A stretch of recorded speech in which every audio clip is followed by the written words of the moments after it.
Hello, everybody, and welcome back to a very exciting episode of the Save.3 Gamescast. I'm your host, EOF Gizmo, joined this week by Massive Das Hello, everyone. and Mr. C.W. Lanky. Hi, Dave. Boys, it's not E3, it's Summer Games Mess. So we're gonna talk about all things video games and the summer, despite the British weather. But this week there is no Pengle's News Desk. I know it's everyone's favourite segment. It's my favourite segment, but not this week. This time we're going to go to the Pengle's Showcase Shower. Time for some showcase. So we're starting off with the first showcase. We had a state of play, which showed lots of. Well, this actually got dropped out of nowhere. It's like, oh, it's coming this Wednesday, the day before the Switch 2, and they did it at 10 p.m. I think our time it was, if I remember correctly, 10 p.m. And it kicked off with Luminous Arise, which looks like Luminous but Tetris Effect style. It just looked like, if you told me that was Tetris Effect, I'd be like, oh, it's more Tetris Effect. I mean, really, it is. Lumens isn't. Yeah. Lumens is Tetris, but sideways, really. Mm-hmm. I thought, how much more can they add to Tetris Effect at this point? It's already on VR, isn't it? Like, what more are we doing here? Well, they just make it in a new game. That is what we get. And it is coming to VR. It is coming to VR, that, Craig. Then Capcom showed up with Pragmata. Actually, this game has been showed and it's now coming in 2026. Seriously. Yeah, look cool. Will it come out in 2026? Good call. It's. Yes. I think it will. I think it looks very RE engine. But I think it looks much more interesting than a lot of things in the RE engine. But yeah, be interested to see what it looks like next year. But yeah. Look, I thought it was going to be like a horror game, but it's not, is it? It's like an action sort of thing. Thank God, Craig. Yeah. We've got enough Like horror games. a futuristic action game. And obviously, as it's an action game, Dave, you know what that means? You've got to have a companion. Yeah, hopefully a parry system as well. That'd be the other thing we need. So yeah, you've got a little girl as a companion. She's going to do stuff in the background for you whilst you fight. Right. Yeah. It's every one of these games now. Then we got Romeo is a Dead Man from Suda51. This was an experience. Yeah, that's true. It's coming 2026, maybe. I think they've even actually said that, like, oh, they're gonna base it on when GTA comes out or something. Even though that is May, but yeah, I'm pretty sure Suda51 joked about GTA's release next year on this one. Yeah, this looked very, very cool. It looked like a sort of game that's going to get a 7, but everyone's going to love. You know what I mean? Yeah, that's these sort of games as well. Everyone loves them. Yeah, everyone only ever gives them like a 7. Yeah, it looks exactly like that. But they also normally got like issues and stuff, so you can kind of get the 7 point of view. For you, Davey, that one? Do you like a bit of Suda51? I do like a bit of Suda. It looks interesting. Like you said, it'll either come out and be the best 7 you ever play, or it'll be unplayably broken. It'll be a 5. But yeah, it looks cool. Nah, it'll still be a 7 if it's unplayably broken. Right. But yeah, it looks cool. He makes fun games, doesn't he? And we'll see if it comes out next year. Then we got. It'd be less fun to play. Yes, it would be maybe better. And that's Silent Hill F, which has now got a date of 25th of September this year. Craig, you like a bit of Silent Hill now? Yeah, it did very much look like the same trailer that we had before, but we did just get the date this time as well. So, and that's the kind of important thing, right? But yeah, it did look very much like, oh yeah, we've kind of seen this before, haven't we? Yeah. But it does look kind of cool. We shall see. We shall see when it comes out, I guess, because obviously Bleeper made last one. We don't know who's making this. Just a Konami development team, I guess. Yeah. Just the development team. Whoever development team is, who knows? Dave, not for you. That one too scary. Yeah, too scary. And again, there's a lot of very similar looking horror games throughout this week. So yeah, if you want the Japanese flavored one, this seems to be the one to go for. But yeah, not for me. Yeah, not for me. Then we got Bloodstain: The Scarlet Engagement, which is Bloodstain 2, basically. Hell yeah! Everyone go play Bloodstain. It's great. Yeah, it didn't look particularly nice. No, Guess because I what? thought it was the Apple Arcade Yeah, Castlevania it's getting ported over to like a real pretty ugly. console. I'm sure the gameplay's great, but it didn't want a looker. This one, I must say. Then we got Digimon Story Time Stranger, which is coming November 3rd. Digimons are the champions, aren't they, Davey? Oh, they certainly are. I mean, this is seems to be like a spiritual follow-up to Cyber Sleuth, right? Which was really good. Yeah. Again, it looked fine. Its issues, I think, and again, like I don't want to repeat myself with what I just said about Bloodstained and Silent Hill. There's just a lot of games that are like this now. So I don't know. Digimon isn't as nostalgically popular as other similar franchises, and I mean Pokemon's got a game coming out 2 weeks before this as well, so it's kind of like we'll see how it does. Like I said, Cyber Sleuth was really fun, but it's that kind of weird, like quote unquote adult Pokemon / child Final Fantasy that it's always been. But I think it looked fine. For me, probably a wait for a sale, I suspect. hmm Then we got Final Fantasy Tactics, the Ivalice Chronicles, which is going to have Final Fantasy Tactics from the PS1 and a remaster all in one collection for this one. It's also coming to pretty much everything, including the Switch too. It's coming 30th of September, so be excited for Final Fantasy Tactics. I'll be Absolutely. excited for. Look like the bare minimum of a remaster, I would say. Yeah. But there was times when they were doing the side-by-side shots, and I was like, does that actually look any better? You put a price up That's for like, it, that's, let's have a look. I was just looking at it like, cool, they've not put a huge amount of effort into that, have they? No, it's strange because the art style looked quite good to begin with, I think. And Yeah, it's like, see, I'm looking classic in the hands now, and it's like, obviously I'm looking at a small trailer, but yeah, it looks a bit better. Like the water, the water's way better. Yeah, but the fact that you've got it side by side, Pengi, yeah, there, look, it's a bit better. Yeah. Like normally when you see these things side to side, you're like, oh my god, that looks incredible, don't you? Well, Like, I found the problem, Craig. what's that? $49.99, Oof. and there's a $54.99 deluxe edition. What does that include? Just pre-order bonuses. Yeah, that's too much. I think again, like it's a great game, Final Fantasy Tactics, and this does include, I believe, the War of the Lion content as well. I didn't think it did. I thought. Yeah, it does. Says War of the Lions translation, but I don't know if it actually has all the content and stuff. But War of the Lions was great. It was. It's just again, this is probably one for me. I mean, I'm probably like, I'll probably buy this. It would be Steam, or Switch 2, maybe Xbox, but it's like I'm not paying £50. 30? Yeah, because the Evilise World's great, and Tactics itself is a great game, a really good game. But I think it's a little bit Do expensive. you think, as they've subtitled the Evil East Chronicles, we get like Vagrant Story and stuff come over? I mean, gets remastered? I think that has to. I think because we've already got Zodiac Age, for 12. I mean, if Last Remnant, I just said.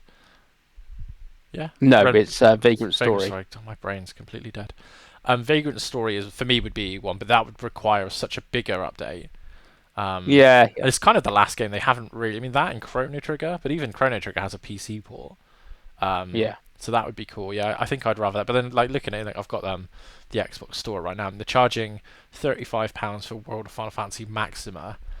I think 50 for Tactics is probably a little much, but yeah. Are you going to pick this one up on Switch physical, Pengi? Yeah, most probably. Most probably. Nice. That's where I most would play it. Or PlayStation, obviously got the Portal as an option. Yeah. One of those.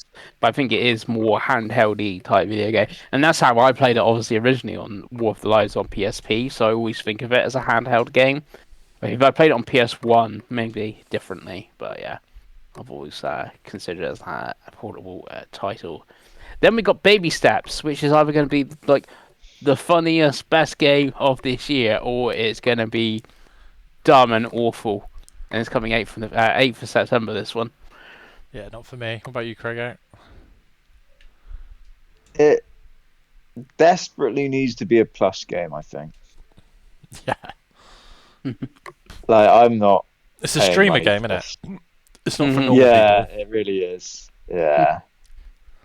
it's not, like, even looking at it now, like the art style is so like weird and ugly. Like, yeah, it doesn't jump out at me. I mean, it's one of those where I feel like it might be fun for like an hour, Yeah. kind of like an Untitled Goose Game or something like that, and you're like, Yeah. I've just paid like I don't know. Do you know how much this is?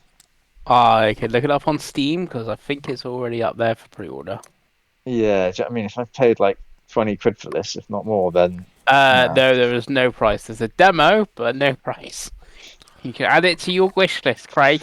Don't forget to add it to your wish Yeah, I list. hope you've Yeah, made a Steam account ready for the future game show rebuttal. Yeah. absolutely not. And then we got Hirogami, which is art style is origami stuff in a platformer Metroidvania thingy. It looks like. Yeah, you get your abilities and you change your paper form into different things. Looks quite cool. I thought this. I did there's a bit better trailer somewhere else. I don't know if it was at the Future Game Show at Day of It the Devs, but was. it actually showed a bit I more think it was gameplay. at Day of the Devs. But yeah, this one actually does look quite cool. Yeah, Yeah. the second trailer was a lot better than the one they had here because I kind of looked at here and I was like rolling my eyes at the usual slop. But it did the trailer. I think it was Future Game Show because me and Craig definitely both Yeah, watched yeah. I it. think. Then yeah, it was a lot better thing. It looks interesting. There's a lot of games like that, but at least the art style's unique. It did remind me of Tearaway, and I had a sad cry that Sony have yet again not gone back to a franchise because that would have been, I think in 2025, like Tearaway sequel would be really cool. But yeah, Hirogami looks good. Then we got, going back to Sony, Everybody's Golf Hot Shots. This is coming 5th of September. And if you pre-order now, you get Pac-Man as a playable character. Huge, Pengi. Huge. Like golf Huge. games, this doesn't look very good in terms of like the graphics and stuff.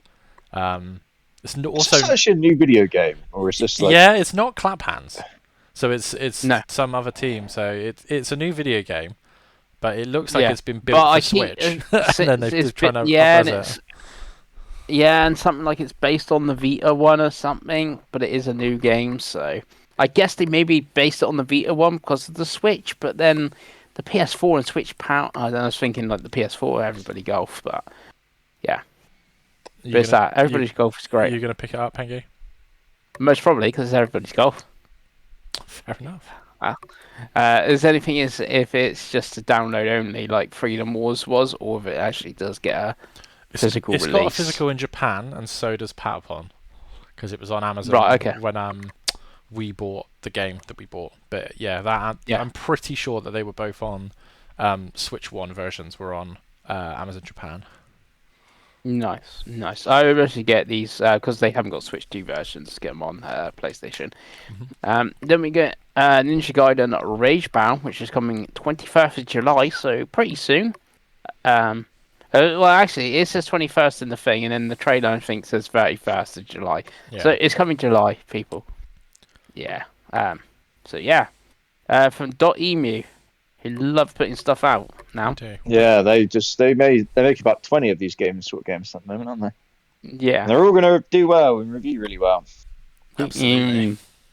But you say that, but they're making 20 of them. Yeah, no, this points to me. That's mainly what I care about. It sounds like people have played this and they seem to like it as well. Mm-hmm. But even the developer guy was like, "Yeah, this is really hard." I was like, "Oh, you've lost me." And Ninja Gaiden is traditionally difficult, to be fair. Yeah. Just buy Shinobi, Craigo. Yeah, that's the one that I'm probably more likely to play, I think. Yeah. Then we got Karin, the Game Baker's game, which is the climbing one where you got to manage your stamina and climbing. There is a demo. I've downloaded the demo. I've not played the demo. I imagine it's pronounced KN, like it's Scottish. Yeah. Like a Karen. Yeah. Not for me. This looks like slop. So maybe you guys can Craig. talk about it. Do you want a more hardcore Jusant? Yeah, I really liked Jusant. Jusant was really good. But when they were talking about the controls and that, I was like, "Oh, you might have gone too far here, guys. You might have made this a bit more fiddly and gone too far with it." So yeah, we'll see. Again, I think this showed up somewhere else and had a better demo did. somewhere I think it else was with Day of the full Dev. I think gameplay. this was this. I think this was Day of the Devs. Yeah, but this has been like knocking around for quite a while now. So we finally got a date now, don't we? On the 5th of November. Yeah. This has been shown for a couple of years and like with no date or no like time scale. It's good that we finally get an idea when it's coming. Yeah. Yeah. And like I said, there is a demo out on the PlayStation and on Steam if you want to do that. Then we got Mortal Kombat Legacy Collection, which Night Dive are doing. I believe it's Night Dive, and it's got lots of Mortal Kombat games and stuff in it. 1, 2, 3, Ultimate 4, and more coming. Documentary stuff. It's going to be a great time, isn't it, Dave? Yeah, and this is the group that've been doing the Atari collections with all the really good documentary stuff. Like you said, so it'd be a really cool collection.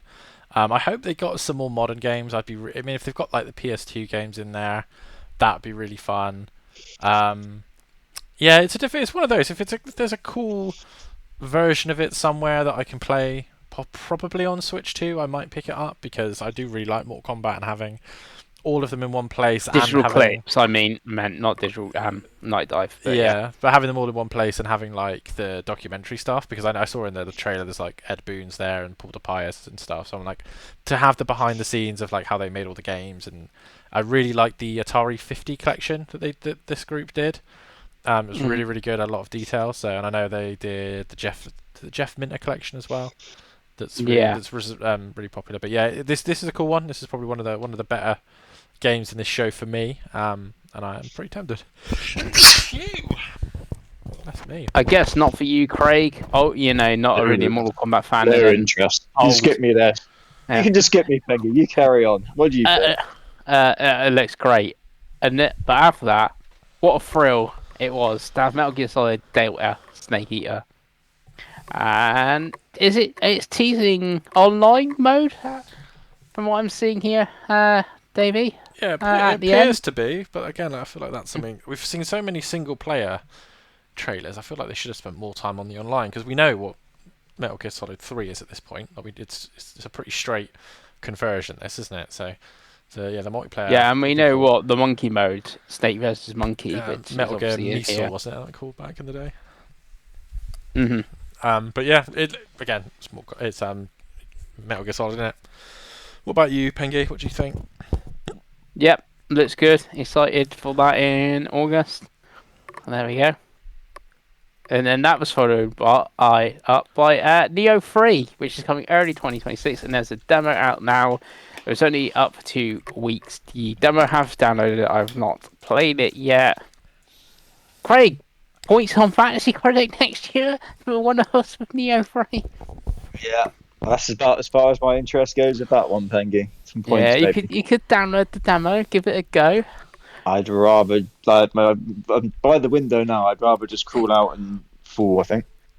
Yeah, I was going to say you can be a savage. Don't think the fall would kill me, but it'd do a good bit of damage. I'll come down and drive. I'll come down and drive over you, Craig, if you want. Finish you off. It's not a problem. It's not far for me to go. Yeah. I was going to say, I think he's got 2 classes, a samurai, something else, and change class, mid-combat, and stuff like that. Have you, so this is more of a question for you, Peg. Have you played or finished either of the other 2 now that you're a solid boy? No. So I'm really excited for 3, because there's a new protagonist. Again, it's not Geralt like the other 2 were. Yeah, and then the other one, I think you made your own protagonist in the second one, but I'm not 100% sure on. Yeah, because they did PS5 ports, didn't they? There was a collection, I'm sure it was on Plus, I think. Yeah. But I am much more excited about this now, but I have played Elden Ring, Night Rain a bit, and Lies of P, so I'm more excited on this now. So we'll try that demo. Good. Then we've got Thief VR Legacy of Shadow. Look pretty good for a VR game. On that, if I had a VR headset, this could one that interests me. But yeah, it's just a statement in it. It looks good for a VR game. As a normal video game, it looks alright. It's cool that Thief's back, I guess. But you gonna run out and buy a PSVR 2, Craigo? The bargain bins of the world. No, God, no. I think there's a few knocking around, just dumped outside, isn't there? Maybe. Yeah, Pengi's Well, got a not. few in his back of his car just in case anyone ever wants them. Yeah. Just gonna sell them down the market for $5 each. No. Yeah. Yeah. Then we got Tides of Tomorrow from the devs by Road 96, and this looks pretty different to that. A bit of a step up in terms of graphics and budget and stuff like that. And it's a multiplayer story-based game. Craig, what do you feel about that? Because I think you like Road 96. Yeah, I did really like Road 96. This looked very strange.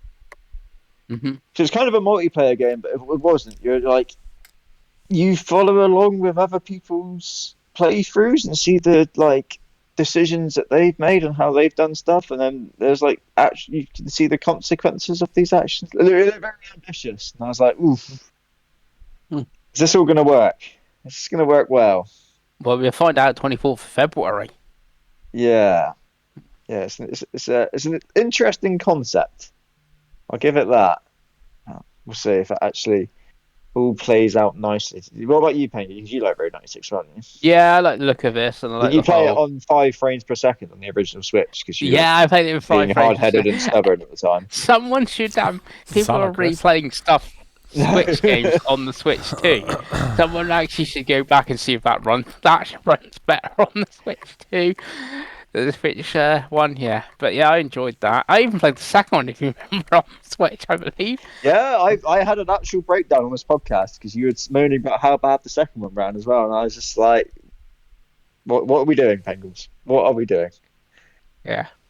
This Yeah. was the glory days of the Switch, wasn't it? Yeah. Yeah, the second one, it Had wasn't to even play in it. the glory days of To be the honest. Switch. Let's see. Then we got Astrobot news. There's more DLC coming. I believe it's coming in July. 5 new challenge maps, new guest parts, and apparently if you do all the Void challenge levels, there's some special thingy. And the DualSense coming back with a slight tweak. It looks like the eyes are different on the touchpad now. But yeah, the free update coming, and you can get your DualSense again, Craig, if you're missing one. Yeah, more money for me spending on controllers, boys. I just need to stop. No, it does look really cool, the controller, actually. Yeah. So yeah, and it's good that we're getting even more content. I actually, I'm going to fucking jump forward here. I don't care, boys. I'm going rogue. I did do the challenge levels finally on Astrobot. Finally caught up. They're pretty good. One of them's really hard. One of them took me quite a while. Which one was that? I can't remember which ability it was. I think I struggled with. I think I really struggled with the. I think it was the dog one with the spikes. Yeah, the dog one. I think it's the dog one. That sucked. It was getting to the point where I was like, "Oh, I just want this to be over now. I just want to stop doing this. I don't want to do it anymore. I'm done." And then I eventually did it. And then the other ones were like they were hard, but like not like banging my head against the wall hard. So yeah, I am excited to get more Astrobot content, especially for free. Love that, right? I guess Dave, you ain't got PlayStation, so you're not checking out that new content. No, until it comes to PC, I will not be involved in Astrobot conversations. But the main game was fun, right? So it's cool. There's more content coming, and it's cool that it's free. So yeah, good stuff. Yeah, there we got Sea of Remnants, which is in 2026. I have the trailer up for me. Is people just like, Sea of Thieves was really popular. Let's just try to make one of them. We have Sea of Thieves at home. That's the impression it gave me. Yeah, that's what it looks like to me. Like, do people want a new Sea of Thieves? People don't want Skull or Bones, so even though this is less realistic. You put some respect on that name. Craig loves Skull and Bones. Craig's got the collector's edition on Xbox and PS5. Nice. So I guess there's a pass from all of us on that one. Oh, absolutely. But you can wishlist it now, yeah. Pengi. Okay, wish it. Then we got Sword of the Sea, which is a Plus game, and it's coming the 19th of August. It's from Giant Squid, who are basically ex-developers of that game company who made Journey, etc. And their last game was The Pathless, actually. But this is a new game, Sword of the Sea, which basically looks like Journey, but using a sword as a sandboard. So yeah, looking good this one. It's on Plus, so I guess you'll give it a go, Craig, even though you've not played like a Journey. Yeah, this does look really cool as well. In fairness, Hmm. got a really good art style. It's very strange having Sword of the Sea right after Sea of Remnants as well. It's very confusing. And you had Ties of Tomorrow just before that, really. Yeah, like a little bit of thought here, guys. But yeah, no, this is definitely the best one of the bunch of the sea games. Let's say. Yeah. This is very good. Again, this was multiple places, and I think you saw more of it again in other places, and maybe a little bit better, like trailers elsewhere. Yeah, yeah. I think it was.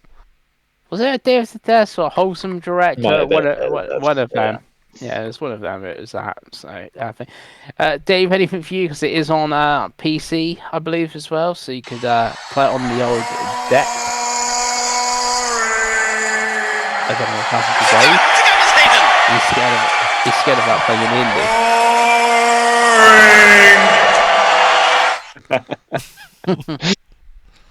Yeah, not for me, Pengi. Then we got another look at FBC Firebreak, and reminding you it's coming on Plus on 17th of June. That's pretty soon. Also, Deus Ex, the PS2 one's coming 17th of June.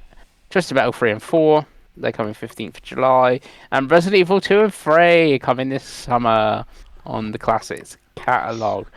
So, yeah, FBC, I think we're all going to try that because it's on both services. So, I can't see why we wouldn't give it a go. That one. And I have Yeah, keen... bit of a clusterfuck of a release date. I think they've given this game. Same with like Rematch. You're like, you've really thrown that out in the middle of everything, haven't you? Yes, yeah, June is pretty stacked month for games, and then obviously other games dropping and demos and all that, and betas and things of games people will be playing. New consoles. Yeah, it's a bit of a thingy. I'm keen for Resident Evil 2 and 3, especially if they get trophies, but I remember Resident Evil Dino Crisis never got trophies, so kind of disappointed if these don't get trophies either. So, yeah. And then we got First Light 007 was shown. We got gameplay of 007. I think. What are we thinking of this? I'm not sure if this looks good or not. Sometimes I think, oh, this looks really good, and I'm like, eh. I thought it looked pretty good. I don't know if we had the IO show yet when they were showing. Yeah, we had the IO show. Oh, it was like 2 hours long. It was them God. in a little conference room. They Oh, spent no. like an hour talking about Hitman, and like the old ones are coming back. There's a mobile port coming. The Chief, the content, and there's more celebrities content. Then they spent another about half an hour on Mind's Eye, and then they spent half an hour talking about James Bond. But I don't think they actually showed anything else. It was a very weird show. I don't know why they had a 2-hour showcase for what they had and what they did. Yeah, it was very odd. Felt very Ubisoft, but yeah, like. I don't know if this is just Hitman, but with a James Bond paint on it. If so, then it's probably not for me. If it's more of like a normal game, but with like IO elements to it, who knows? Yeah. So what about you, Dave, on 007? Yeah, I wasn't enamoured with it, Pengi. Mm-hmm. This first trailer, something seemed off. I didn't really like the art style, and I don't know why I didn't think it was going to be this Hitman-y from the Hitman team, but it seems perhaps a bit Hitman-y for me. This is one of those games that I really hope they do a demo, and I think for me personally that will probably be the for pre-ordering. It's the game break. I'm not going to pre-order it without a demo. Maybe someone that I like plays and I go, actually this looks fun. But yeah, I'm kind of with Craig that if it is indeed like a spin-off Hitman game, for want of a better phrase, then it probably isn't for me.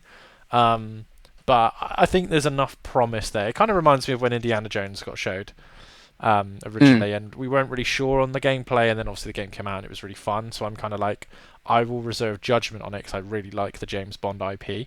But we will see. Well, that is what they should do. They should make like fuck all this, give it to Machine Games and let them make Well, yeah, a I mean, James Bond version of Indiana Jones, because that style of gameplay would work so well with James Bond. yeah, and then that's how their old game. Remember, like Nightfire and Agent Under Fire and stuff from back in the day. That's what those games were like. You had all the gadgets, and it wasn't just a shooter; it was also that kind of thing. So, but yeah, I'll reserve judgment, Pengi. What about you? But if you pre-order now, I think you can get golden guns. So there you go. Just no. That was followed up by a little snippet of Ghost of Yotai, which you get a companion. It looks like Craig, but she'll be sighted, and it's getting its Oh, own state. That's the right. God, we got to make a sequel here, guys, of an action game. What do we add? What are we defining this with? Like, did the first game have a companion? No, right. Chuck it in. What are we gonna do? Could be a fucking dog or a wolf or something. It's always a fucking dog or a wolf, isn't it? It is often a toggle Can we roll. not have a little bit more creativity than a dog and a fucking wolf? Yeah, This was but really disappointing, I thought, as well. The fact that they showed about 10 seconds of this. And we're just basically like, yeah, come back in July and we'll show you more. You're like, oh, this is your big summer show. Can we not just have saw it now? That'd be good. no, you got its own thing in July. Yeah, so it's a bit wank. And then we got a fighting stick halfway through. It was actually after Mortal Kombat. Sony are doing their own wireless fighting stick with button press things and stuff like that. And that's cool. You could, play Mortal Kombat of that like it was back in the arcade. Why we managed to get in that arcade stick is because they ended on Marvel Tokon Fighting Souls, a game by Arc System Works, Marvel Game Studios, and PlayStation Studios, which is a free-on-free Marvel fighter coming in 2026. Dave, you can play this on your PC. Are you going to get good, or are we going to go to Evo? Yeah, it's an interesting one. Again, we had a discussion in the chat. I think I missed my part with the Ghost of Johto as well. By the way, awful trailer. Don't know what they're doing. Game's out soon. Like, show something. Anyway, Marvel Token Fighting Souls.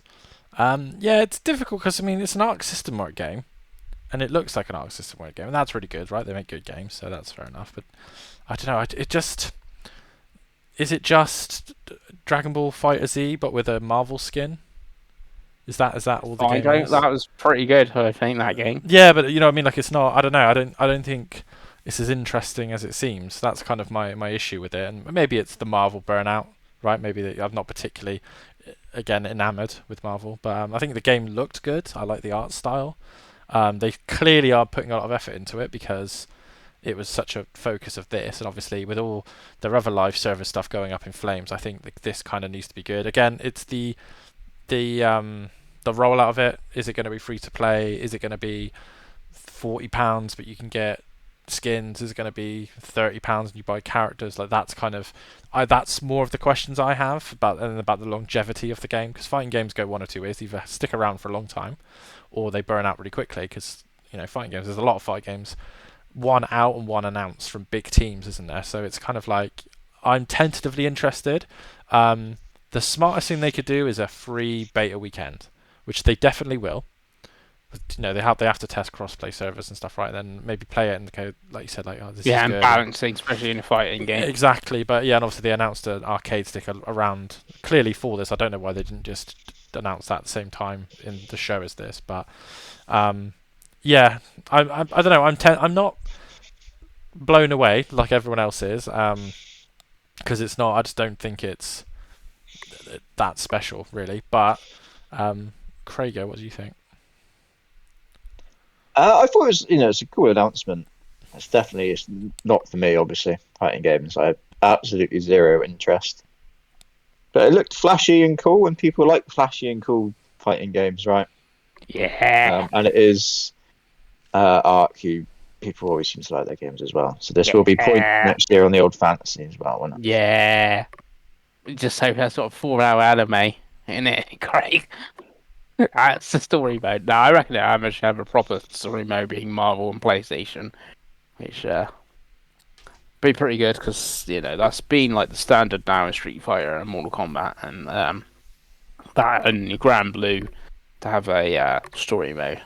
And obviously, with Marvel characters, you can tell a story like why is Spider-Man fighting Doctor Doom, You for can, but instance. they also didn't in Marvel Rivals by that logic. So No, they didn't announce a story mode. That would be, you know what I mean. I get if they announce it, then that's different. yeah, And it's yeah. I made of just thinking for fighting games, nowadays and stuff like that. Yeah, I'm comparing it to Mortal Kombat, Street Fighter. What the others, like I said, Grand Blue, what the others do and don't do now, sort of thing. And that was the PlayStation State of Play. nice. So we want to do our thoughts and points and thoughts and scores with this one. Do them for the end of each of them. Yeah, can do. Why not? Do you want to go first, Craigo? Yeah, I thought it was pretty good. I thought it started really well. With like Silent Hill, and that weird Suda 51 game, the Romeo's Dead or whatever it was called. Hmm. Um, and then it does, even as Pengi was pragmatic at the start as well, and even as Pengi was going through it, there's been 5 games in a row where it's like, I've got absolutely nothing to say, I couldn't care less here. And he said that I get the fighting game at the end is a big thing, but it's not a tool for me. I couldn't care less about that. So yeah, I thought it was good. It was good. It was fun. It wasn't too long. The fighting game bit at the end did go on a bit for quite a while, but again, by then I knew we were at the end of the show anyway, so I was more, interested in my phone and started watching that. I think out of like, if scoring out of like 5, like we normally do, probably go for like a 3.75, I reckon. Nice, Pengi. For me, I thought it was great. I'm basically looking at everything here. I've got my little stats, 20 out of 23 things I'm interested in, which is huge, and stuff like that. They obviously had the big game at the end with Marvel, fighting game, and stuff like that. And it's a state of play, so you're not expecting as if they announced this was a 2-hour showcase, maybe not, but being a state of play and ending with I guess new IP of the Marvel fighting game is obviously Marvel thing, and then Ghost of Yotai, Pragmata, Silent Hill, Just Neo, knew I was like 10 seconds on. Let's see. yeah, sort of thing. But Final Fantasy Tactics, yeah, really good. So I'm giving it a 4 out of 5. Nice. Well, for me, I've got obviously we've gone through it a couple of times. I've rewatched it a couple of times. Didn't want to just come out here and be like, it's trash, it's the worst. But the big but here is this is a first party show, 40 odd minutes. Pragmata looked okay, that's next year. Romeo is Dead looked okay, that's next year. Silent Hill isn't for me. Again, cool. Bloodstain's next year. Final Fantasy Tactics, okay, it's on everything else. It's overpriced, you know what I mean? Not interested in the indies. Everybody's Golf didn't look particularly good. Ninja Gaiden's on everything else. Kain isn't for me. Mortal Kombat's course on everything else. Metal Gear Solid's a remaster, basically. It's on everything else. Neo, they showed, 2 seconds. VR game ain't fast. Astrobot, cool DLC. Whatever. Sea of Remnants, no. Sword of the Sea, absolutely not. FCC's on everything else. The old games were terrible. Wasn't impressed by Bond. 3 seconds of Ghost of Yotai, which is coming out this year. And then a fighting game. They didn't really announce anything, and again, that's next year. So for me, I can't give it more than a 1.5. There's just nothing there for a first-party show for me, right? If I like Silent Hill, maybe it would make it a 2.5 because that's a game that's coming this year. But there's just nothing. If this was not a first-party show, it would be a little bit better. But there's clearly whatever's happened at Sony has completely screwed up their time. I mean, we didn't even see Marathon.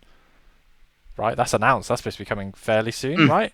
We didn't even see it. September. Didn't mention it. Let's try to forget about that. Right, so you think, don't you worry about Marathon. There's a rather large rug that's getting swept under right, and obviously Fair Games has had all that drama. They had we know about Wolverine. We've not seen anything. Buried underneath the rug. Yeah, so under the rug. For me, it's like I said, for a first party, I expect something, and there's nothing. There's just nothing there. I'm not a PlayStation owner, and I'm glad I'm not looking at this because I'm just like, what would I even be considering playing this year, let alone next year, and the short the teasers and stuff. And it's like, okay, but yeah, not for me. 1.5 for me. But we will move on to the next show, Chris Pengele, if you've got your list ready. Yeah, so the next show was, I guess you'd call it the It's the Keeley. Let's just go with the Keeley. it's the Keeley. It's the It is the Keeley. Keeley shows. The thing that replaced E3. It's Summer Game Fest. It is the stuff that's here. It was 2 hours long. It started with Mortal Shell 2, which I think is for none of us. Have you got What a rubbish way to start this as well, by the way. right? Have you got an abridged version of this, Pengi, or are we just going to blast through it? I'm just going to blast through Okay, it. Then we cool. got Fortnite's Death Star, which I think none of us are interested in that. Then we Oh, got Death Stranding Again, 2. another like dreadful way to start this. Mhm. Yeah. But it's Fortnite, I guess, because it's Fortnite biggest game and Star Wars, etc. I kind of get Jeff why I put it there, but yeah. And then we got Death Stranding 2. I love Kojima. I love Death Stranding. It did go on too long. And then Kojima had his own showcase this morning at 3 a.m. this morning, so you could watch that if you wanted to watch Death Stranding content. You could just watch that at 3 a.m. this morning. I think. So, it didn't really. It just showed two people sat in an office talking as well. Yeah, like yeah. Didn't I really- like Death Stranding 1, and I'm like, why have they chosen that? Like, we don't even know these Especially- actors. Like, no one cares. Especially like sort of the pretty damp start to then go straight to right. We're going to wheel Kojima out and have him awkwardly translated talking nonsense for 5 minutes. Like, oh, this is a slow start. We've slowed it to a real fucking crawl now, haven't we? Christ. Mm. Yeah. Then we got Chronicles Medieval. It's early access 2026. I don't think this is for any of us, this one. No. Then we got Sonic Racing Crossworlds, which I guess is for us, especially now it has Ichiban, Hatsumiku, and Joker in it, and Minecraft collaboration coming. But I think that's in the Ultimate Edition or something. There's pictures of what you get in what editions and stuff. But Sonic Crossworlds, were you interested in that one? But I think you said it was bad, Dave. Yeah, I didn't enjoy the beta they put out. It was just kind of, I don't know, just felt cheap. And now obviously we've just played Mario Kart World. No, poor Sega. No one's interested in this, especially if you're on Switch. Corey, you interested to play as Ichiban? Probably not. But I do like the fact they're putting like other like Sega characters into it. That's pretty Why cool, have right? they not just gone back to it being Sonic and Sega All Stars like it was before? Like, just it's so much more interesting having 6 Sonic characters and then having all of the having Jet Set Radio and Crazy Tack. Like, I don't understand why. And now they're like, oh god, modern Sega quickly, Minecraft. Yeah, everyone loves Minecraft, right? We're like, no, give us Super Monkey Ball. Mm-hmm. Then we got Code Vein 2. That's one for you, Pengi. You interested? No, I'm not interested. That's viewers' game of the show, most probably. Then we got End of the Abyss, which I think me and you were both interested in this one, Craigie. Which is the Epic Games top-down shooter horror thing. Oh yes, yeah. I had to click on this to figure out what it was. Yeah, it does look pretty cool. So it looked like the twin stick shooter, the old fashioned sort of thing. But yeah, it looked pretty cool. Yeah, it's all about price and timing and all that for those sort of games, really. Yeah. Not for you, Dave. That one too scary. Too scary. Look good though, but no, not for me. Then we got Mouse PI for hire, and Troy Baker is going to be playing as Jack Pepper. This is nothing for me, but I think you said you were interested in this one, Dave, in the chat. Oh Or did yeah, I this is one we've seen a few times on a couple of different shows. I think it was an Xbox show last year. Yeah, I'm really interested. I think this looks really cool. I like the art style. It seems to look more well made every time we see it. Like, it seems to be a little bit, the budget goes up every time. So yeah, this is one that I'm tentatively looking forward to. I've got it wishlisted on my Xbox, so hopefully it comes out in good time and is good. Mm-hmm. Yeah, it's been knocking around for a while. This feels like, again, it just needs to come out at this point. Yeah. Then we got Game of Thrones War for Westeros, which is an RTS Game of Thrones game. They killed it, Pengi. It's dead. It could have been good They've like ruined 5-6 it. years They've ago. ruined it. They've ruined it all. Yeah. Try 10 It's all years over. ago. Yeah. Yeah, no one cares anymore. It's done.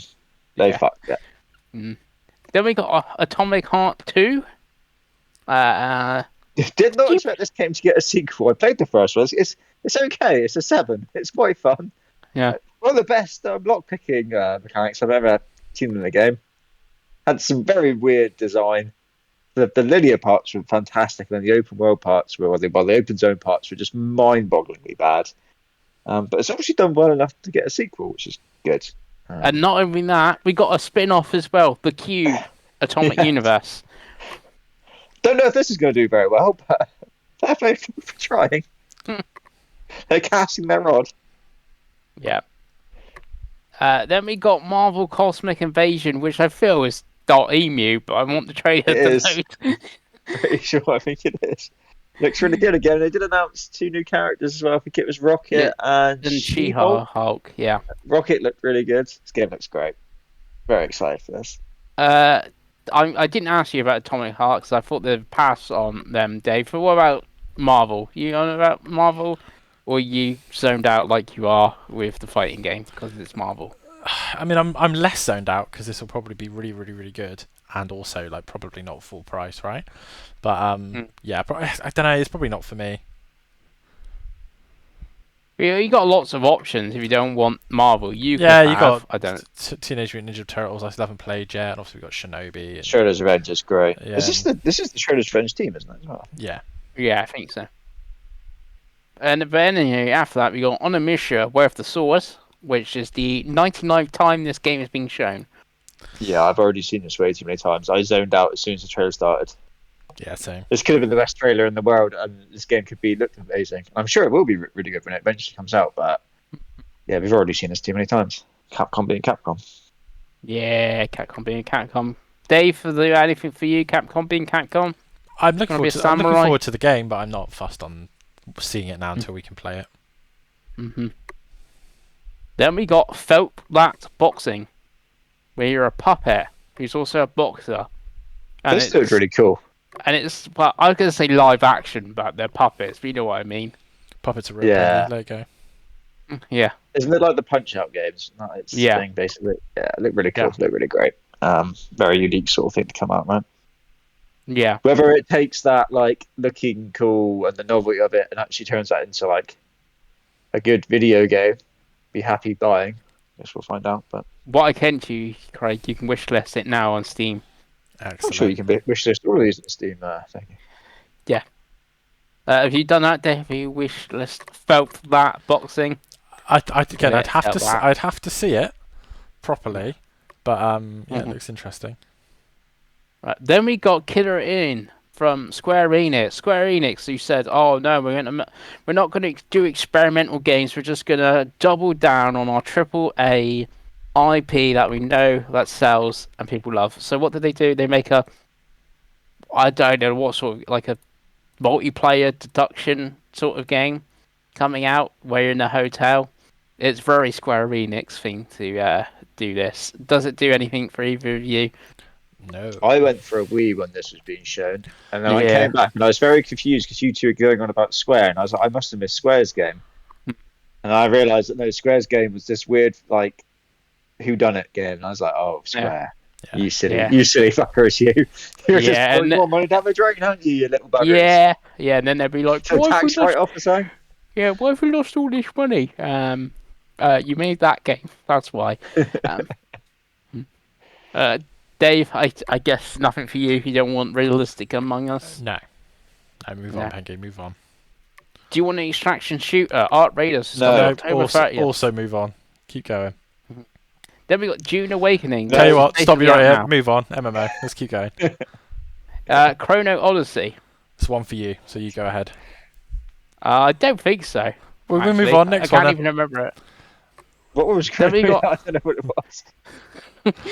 You missed it. That was Mio, Memories of in Orbit. I think this is a bit of a Craig, this one. This did look good, Metroidvania. didn't it? We've seen this before Yeah, somewhere, and it looked good before. And then it might have been a Nintendo show, I actually. think it was. I think it Yeah. might have been at the one of the last Nintendo shows. It looked good there. But we And sort of- I think it was at one of the showcases before all the showcases kicked off, like one of the weird ones, like not Tiny Bill, because it's not made by them, but one of those showcases. I'm pretty sure it turned up with one of them as well.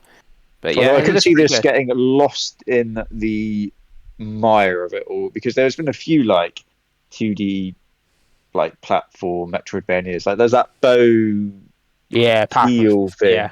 Yeah. which looked amazing, reviewed really well, and like not a soul fucking played. And you're like, yeah, this could be another one of them, unfortunately. You can play the demo now on Steam and PC, Xbox if you wish. Then we got Out of Worlds, which I think me and you might play, Craig. The Yeah, this looked really handmade cool. art style co-op game. Yeah, it's like a stop motion, like clay sort of thing going on. Looked really Yeah. cool, really interesting. I like Yeah. that. I like that we're spawning a world with loads of these coming out now. Joseph Ferris, what have you done? Yeah. You mad bastard. Yeah. So I think that's one maybe. I don't know when it's date. When's the date? It's just coming 2026. There we go. We can wish list it now. Then we got Mafia: The Old Country. I've seen so much of this now. Mm-hmm. I want to play it. It looks really good. Again, we've seen it so many times. I zoned out. The fact that they've already announced the date before the show, didn't they? At their own thing, or did they just announce it on PAX. Twitter It or was something like like that? PAX East or something like that. It was.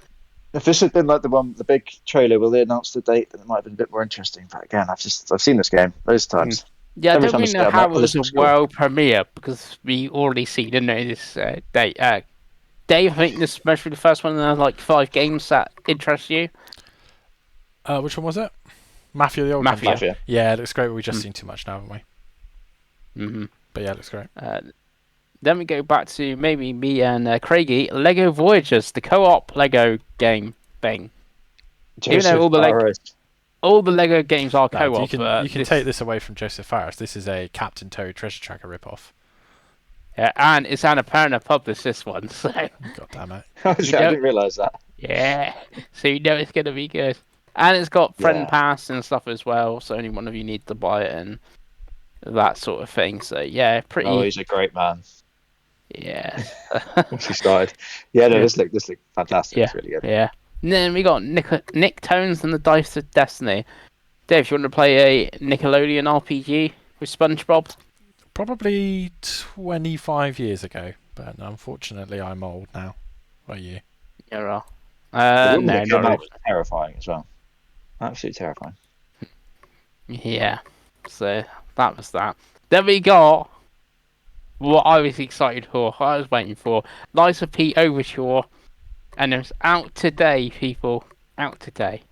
I've not bought it yet because obviously lots of video games is happening, but I may pick it up on Friday. So I'm pretty excited this one. It was a 30 gig update regardless of buying it, and it's added new difficulty modes, boss rush mode.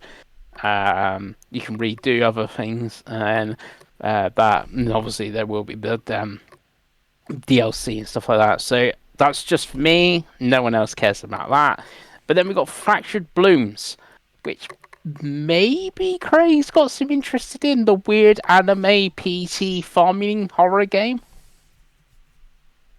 I forgot which one this is, Pengi. It's the one where it's like the house and that's realistic, but you're playing as an anime girl, and it's like PC like PT like Scary Fires, but outside like doing farming and things like that. It looks very weird. That sounds very strange. It could be one that's really good or really bad from looking at it. Like, and you got like the narrator and she's being like all creepy and stuff like that. Then we got Jurassic World Evolution 3. Phil, you may have played one of these, Davey. If anyone's going to be interested in Jurassic World Evolution, it would be you, I guess. Yeah, I played the first one and it was pretty fun, and the second one's supposed to be better. But I can't believe they're making another one. But it must have done well. How many dinosaurs can you put in a park or a world? Plenty, I think. But it's a weird one that requires 3 games. But here we go. It's got Jeff Goldblum, so it's all good. Yeah. Then Craig was really happy. Mina the Holler showed up, and it's launching October 31st, 2025, and the demo is out now on Steam. But you can also wishlist it if you want, Craigie. Are you excited for you? Not really, but I love that this appeared before Hollow Knight Silk Song, Fear in Heaven. Yeah. Because both these games were dead, essentially, weren't they? Right? Yeah. Yeah. And I'm sure this will be points if someone were to pick this up on Fantasy, hey? Yeah. Anyone could do that, right? Yeah, anyone could do that. For Dave, because it looks a bit Zelda-ish, Game Boy Advance. No, not Game Boy Advance, Game Boy Color Zeldas. Yeah, I have the demo Go for it, downloaded. I haven't played it yet, Ooh. but on my Steam Good Deck. on stack. Yeah. Obviously got it wishlisted as well. But yeah, I'll reserve judgment for when I play it. But yeah, it looks a bit of me. I do like Yacht Club, so absolutely.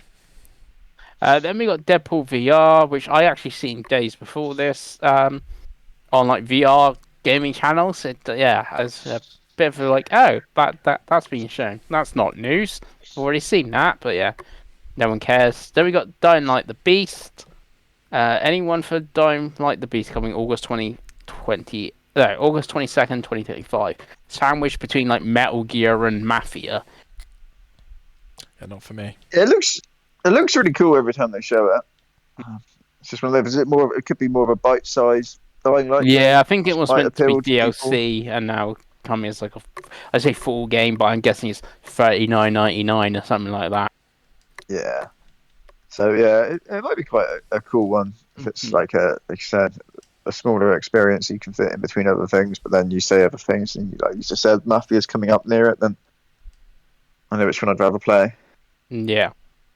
Then we go.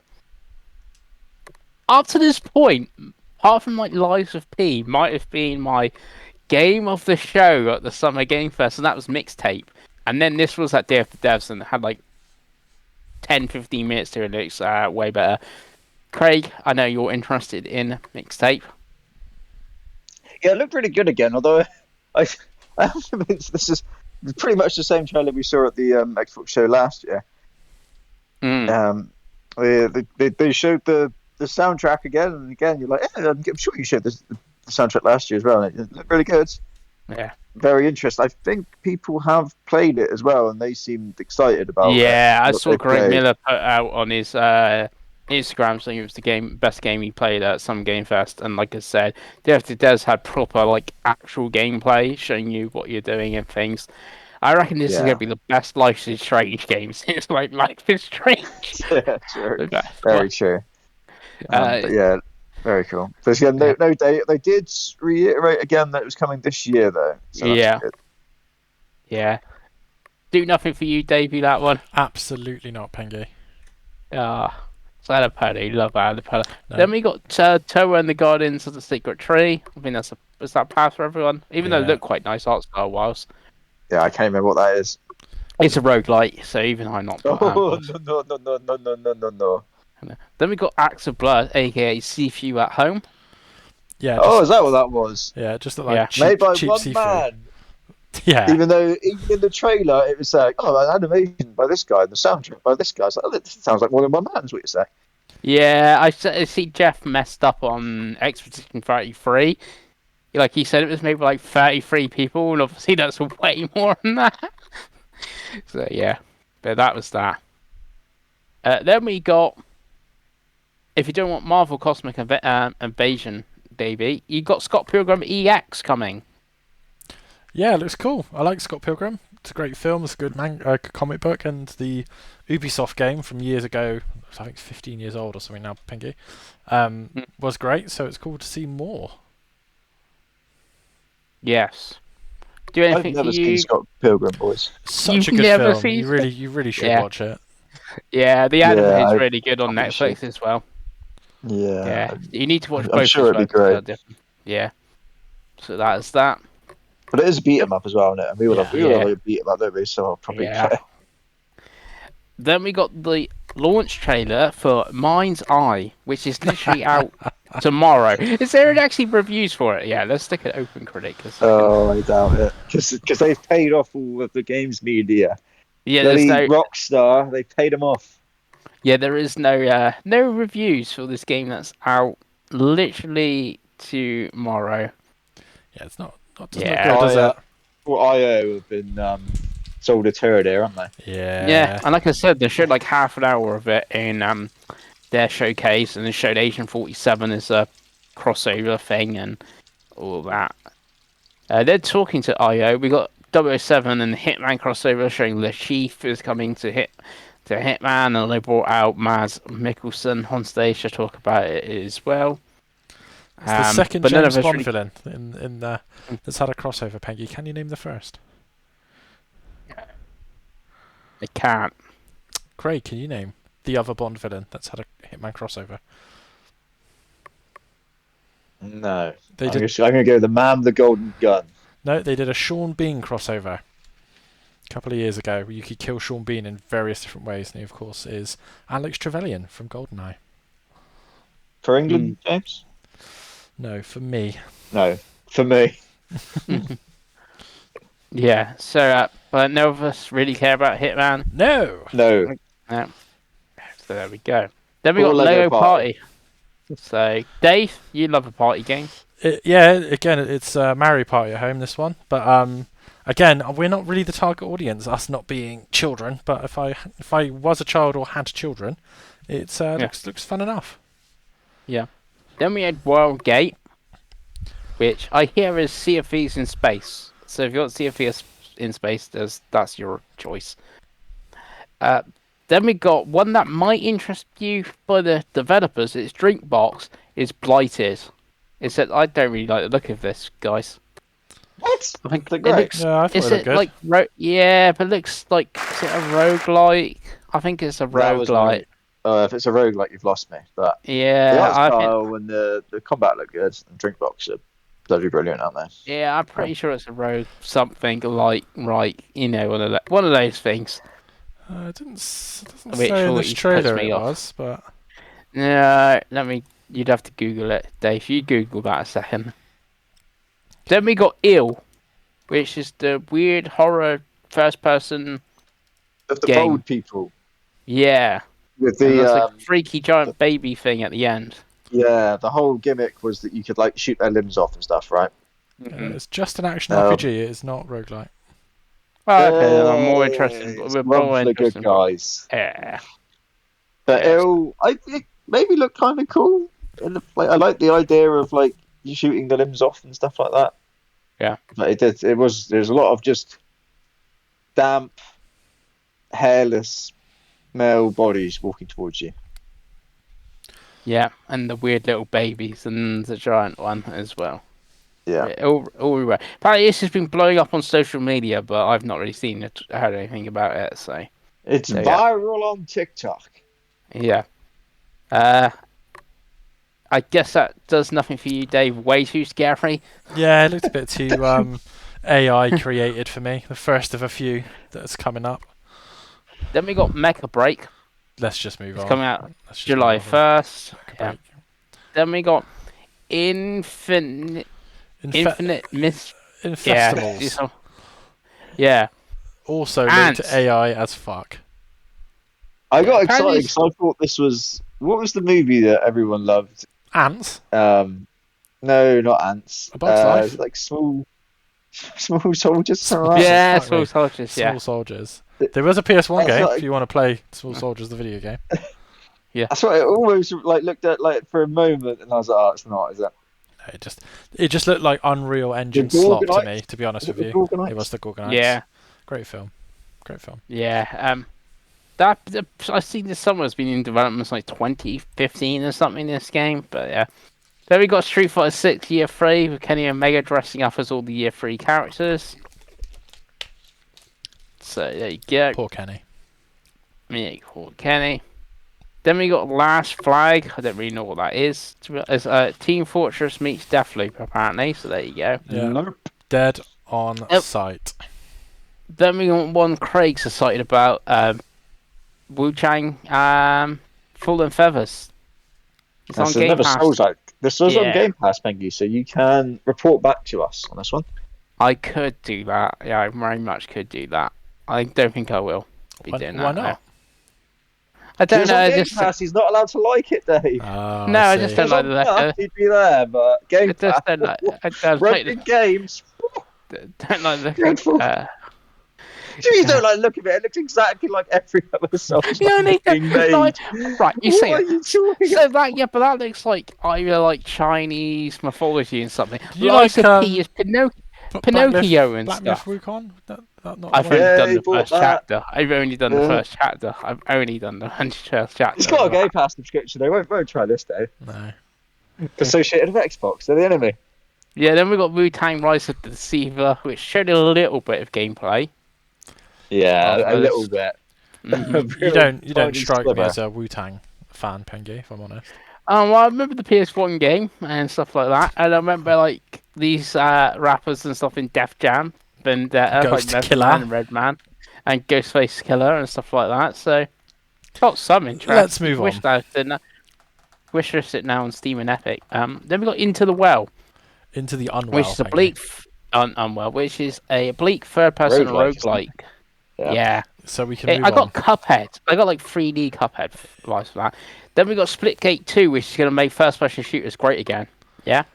Yeah, I love that people are really upset about that hat. Yeah, They're like, all of- you sad little men that you're Right. getting upset about right, this the hat. fucking Wow. like liberal bastards are like, oh. You need to go find the mirror and have a good look at yourselves, don't you guys? But, You're getting I mean- upset over a hat. Right, I mean, all jokes aside, the game. It's, who wants to play Splitgate? It was. But it's going to make first-person shooters great again, and it's got $80 skins. I hate to say this. That's what we want. First-person shooters are alive and well. Yeah, but you don't want to play the same COD every year. They suck, apparently. There you go. Indeed. Next one, Pengi. What doesn't suck is Stranger Than Heaven. What was Project Century? Oh, we're now in 1943. A different decade. Yes, well, it was 1915, so we've gone quite far. I think In the it's future. the next World War. Yeah. Yeah, RGG's Yeah, cool. maybe it's World War based. There you go. RGG's cool, but we need to see more. That's where that's my stance on this. Yeah, it was a yeah. sliver again, wasn't it? A real sliver. Yeah. What do you think of the name Stranger of Heaven? Because I thought they were going to use the Like a Dragon name and call it like a Dragon Stranger Than Heaven or something. Oh, they still could. And No, I think I we're like a it. while out. I think we're a while out from anything. Yeah, I think they've maybe gone a bit too soon with this bad boy. Yeah, I think so. Maybe could have left this and then like done a proper reveal with, all the bells and whistles going, and that would have got people excited. Yeah, absolutely. And then last one, Capcom were messing around all night, and they did announce Resident Evil 9 Requiem. Or was it, Thank God they dream? actually showed this, because I was actually mad at one point. You were. I was actually like, what the fuck are we doing here? What is going on? So thank God they actually showed this. Looked really cool. It's coming So we 27th were of all- February. Expecting a Resident Evil game to get announced somewhere, aren't we? As soon as it wasn't that state of play, you're like, well, it's not going to be at Xbox, it'll be at Summer Game Fest. And February's, it's a good time, isn't it? You start filling up start of next year already, why not? Will February next year be like? Was it last year? February? Was it this year that had like two Yeah, I think games it's a day February. or something? Fun? Yeah, I think it was this February. It was pretty wild, wasn't it? Yeah. So Yeah. that is coming, and Capcom 2026. They got this on a mission and Pragmata, looking good for Capcom in 2026. Oh yes. And that was the Summer Game Fest. They showed 50 things, Dave. Yeah. Yeah. So we'll do our scores again. So what did we start with last time, Craig? Yes. Craig, go. It's a hard one to score because there is, like, when you go through it, there was some stuff that I was like interested in, but it definitely wins the award of like the showcase that I was most bored during for large spells of. There was vast waves of this showcase where I was just looking on my phone. And it really didn't help. I said about the start, but that start was just dreadful. They should have put like something more exciting at the start. Even like Scott Pilgrim, I feel like would have got more of a pop at the start than Mortal Shell, and then Fortnite, and then Kojima just waffling on. If it didn't have Resident Evil 9 at the end, I think we would be in real trouble here, boys. Real trouble. I don't know what I'd be scoring it then. With Resident Evil, it had enough in there. I'm going to go like 2.5. Nice. I'm not as angry. I think it was last year I gave this show like a 0.5 out of 5. So I'm not as angry as I was last year. Pengi? So my little stats is I liked 29 out of 49 things here, so okay, just under half, and that's just quite good. But it was 2 hours long, and the next showcase after this had basically exactly the same amount of stuff. An hour and a half, it was half an hour less because it's 90 minutes. Way better presented. Okay, the quality of stuff wasn't as good. You don't have a Resident Evil 9 or anything like that, but it's like, oh, Why didn't you just present like that and show the quality games like Resident Evil 9, make it an hour and a half, be much better? I'm giving it a 2 out of 5. Savage. It's just how it's presented, and that's just, like, so bad. Yeah, it's one of those where like, if it's easy to, I guess it's easy for us to sit here and say it shouldn't be this year the show shouldn't have been 2 hours long. So I get that he can only show what the what he's given basically. Yeah. You know, he can only he's relying on publishers giving him stuff essentially. Yeah. But I guess it's one of those where like he's already probably booked that hall out, God knows how many years in advance for 2 hours, and he's promised all the sponsors that they get a slot in his 2 hour show. So it's tough, and that is because if this was like an hour long, you probably wouldn't feel it's so bad. But yeah. And Dave, 2 hours of my life I'm never getting back. 1 out of 5. It's rubbish. It's absolutely rubbish. Even Resident Evil, the fake out ruined that. Like, it absolutely, kind of did. Like, it really did. Like, if they just hadn't done the fake out, people would have been so excited for that ending. Again, I'm not, because I don't like Resident Evil, but like, yeah, absolute waste of my time that I'll never get back. 1 out of 5. I thought it couldn't get worse than the PlayStation 1, and then we got about 20 minutes into this, and I remember saying to Craig, like, oh, fucking hell, this is going to be... Thank God we had a brand new games console to play while it was on, because it might have been less than 1 if I wasn't enjoying Mario Kart quite as much. But yeah, awful Pengi. Let's move on to the next one. Then we will watch Future Game Show, which is the one I alluded to. It's an hour and a half long, and it has The Expanse: Oasis Reborn from Outcast. So it's not an RPG like the normal ones, it's an action RPG based on the novel and TV series. I know nothing about The Expanse. This actually looked quite good. You're a fan of the Outcast, Davey? And you're a fan of The Expanse, I think, Craigie. What's your thoughts on that? It's great.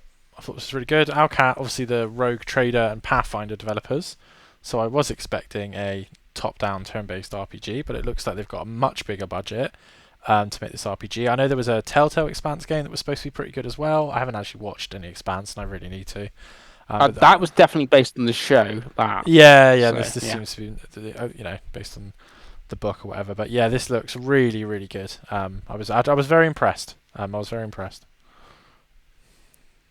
Craigie? Yeah, no, it does look really good. I did see, because interview with developers saying how this is like their biggest budget game by absolutely miles as well. I'm a big fan of the Expanse TV show. Is really, really good. So yeah, I would recommend watching that if you haven't already. Is it with this show, boys? Is it worth us just saying our highlights from it? Because just looking through it now, there's so much stuff in it that I can't even remember what it is.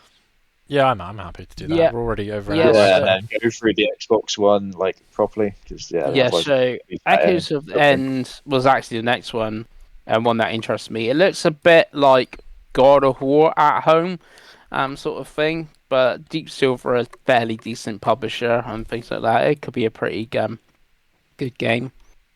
And then I'm going to go to the next one that interests me. Would be Hurdling. Anything for you above that, guys? No, Hurdling. Yeah, it looks really good. Again, we've seen this quite a lot, though, haven't we? This is coming summer. Steam demo out now, so that's pretty good. And you can wishlist it on Steam as well, Craig, if you want to do that. So, then the next one that interests me is Constance. Any of the horror games above it for you guys? No, go on the Constance, Pengi. Yeah, so this is a Metroidvania. Kind of looks a bit like Hollow Knight in the movement and stuff. How the character is moving, but it's like you got paintbrush and stuff. It's coming November. You can wishlist and demo that now on Steam if you want to do that. So, do anything for you, Craig? That one, Constance? Yeah, it looks really good. Very good. Really cool art style. It's cool that it's coming this year as well, by the sound of it. So yeah, one of the better indies I thought that we saw like this weekend. Yeah. Maybe for you, Dave, Titan Quest 2? No, I didn't mind Titan Quest 1. But yeah, I'm done with Diablo-esque games, I think. Then one I'm pretty excited about, and they had Yuri Lowenthal come out on stage for. It's Call of the Elder Gods, was the sequel of Call of the Sea, and it was one of the few games that's actually coming to Switch 2 as well, shown over this like past week. So pretty excited for that one. I think you played Call of the Sea, didn't you, Craig? I didn't even realise this was a Yeah. a sequel to Call of Duty. To be honest. Yeah. Oh, that is pretty cool. Call of Duty is pretty good. I think it was a Game Pass game. It was. Rightly. It was a Game Yeah, Pass. yeah. Yeah. I think it was like a Series X launch game. I feel I played it really early. Yeah, it would have been Might have early. been. It was exclusive, I think. Yeah. It's like that, for like as well. Lovecraftian style as well. Didn't it? Yeah. It was really cool. That's that. Yeah. Okay, I'm more interested in that now. I realise that's a sequel to that. Yeah.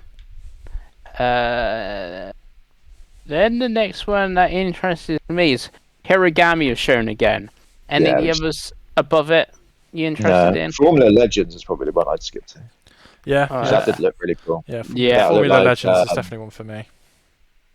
They're like very much like Art of Rally, but Formula One style, which looks really, really cool. Yeah, now it's basically coming to everything. There's a Switch 1 version, no Switch 2 versions.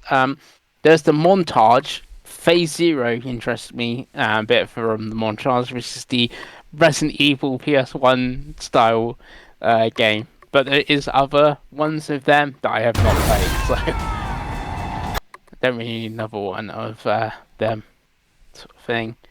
Then there was Death Grounds, which people are working on that one, Dave, which is the dinosaur game. Yeah, that's my friend Dan, who's the man presenting this. I went to uni with. Yeah. And worked with some games on back in the day. Yeah, it's his game. He's been working on this for years. I didn't even realise that it got to the point where he was showing it off. But yeah, it's like a co-op, like horror dinosaur game, I suppose is the best way to describe it. And again, Yeah, and it's actually using like dinosaurs that we now know what dinosaurs like. They've got like feathers and stuff. Where like Jurassic Park still uses, what we thought dinosaurs were like 20, 30 years ago or something. yeah, So, right. yeah. It's actually it's not a game for me, but it's obviously it's because it's a friend. I will spotlight a bit, but yeah. Not a game for you, but one I'm pretty excited about, especially after the previews, is Hell is Us. I think this could be points to someone had a spot on fantasy credit for this one.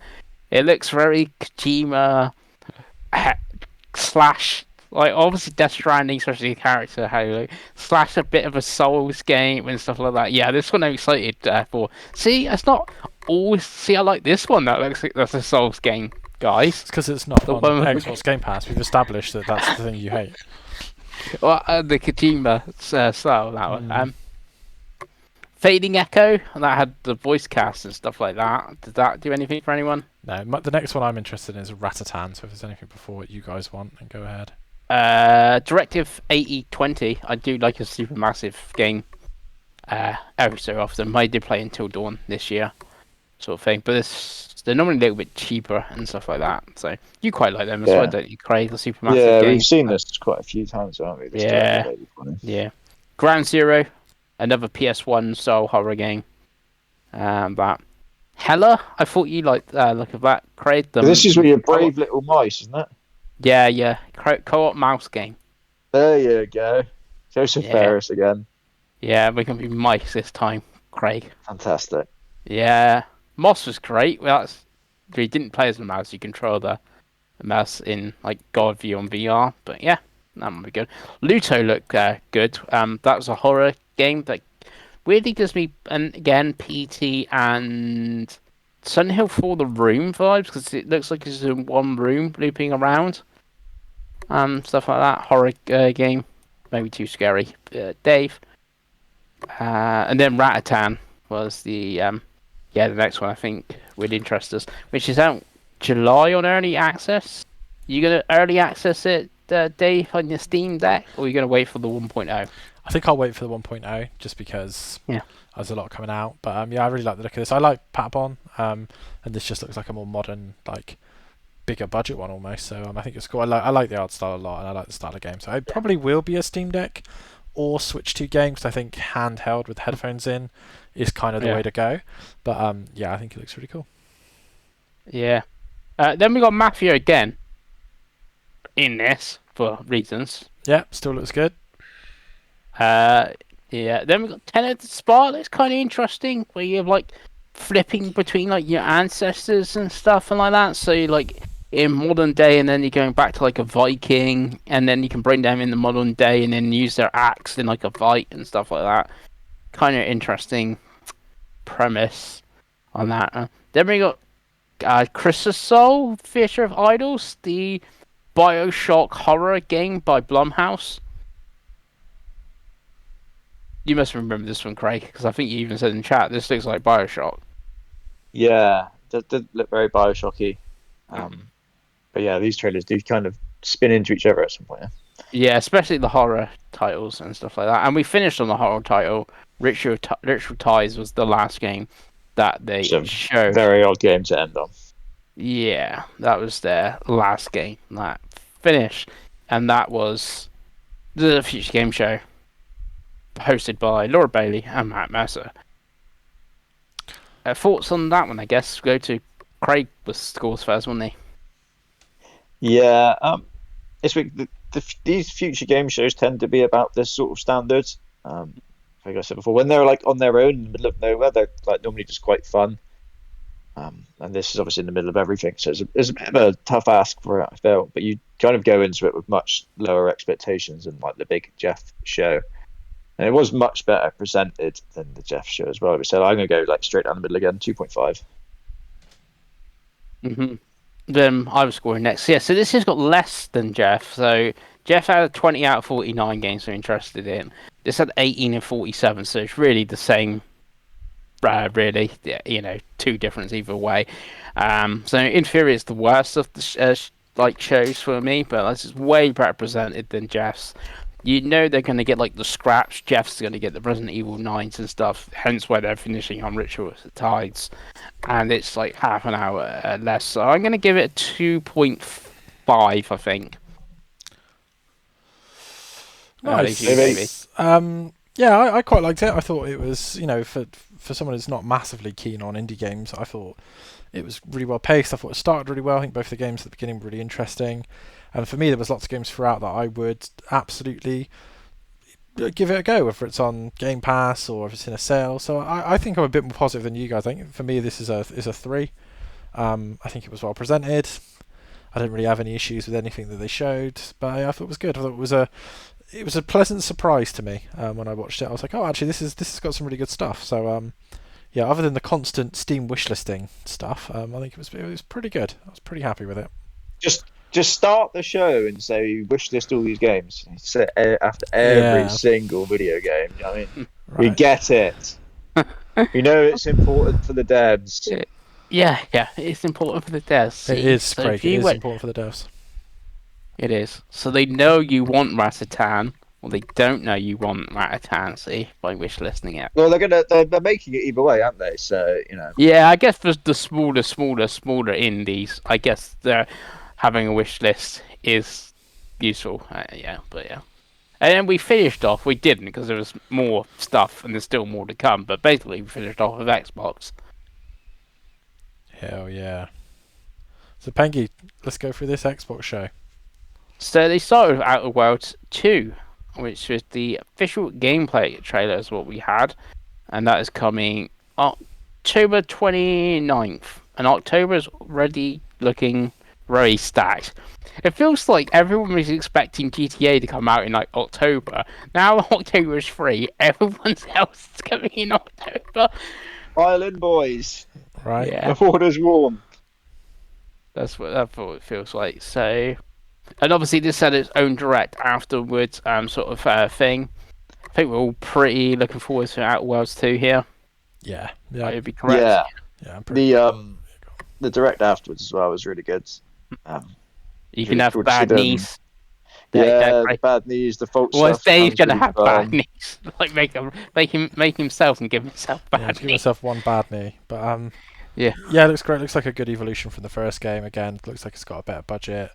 I thought this looked fantastic, to be honest with you. This and the showcase direct bit at the end, absolutely fantastic. Then it was followed by High on Life 2, which is coming winter to Xbox, PC, and PS5.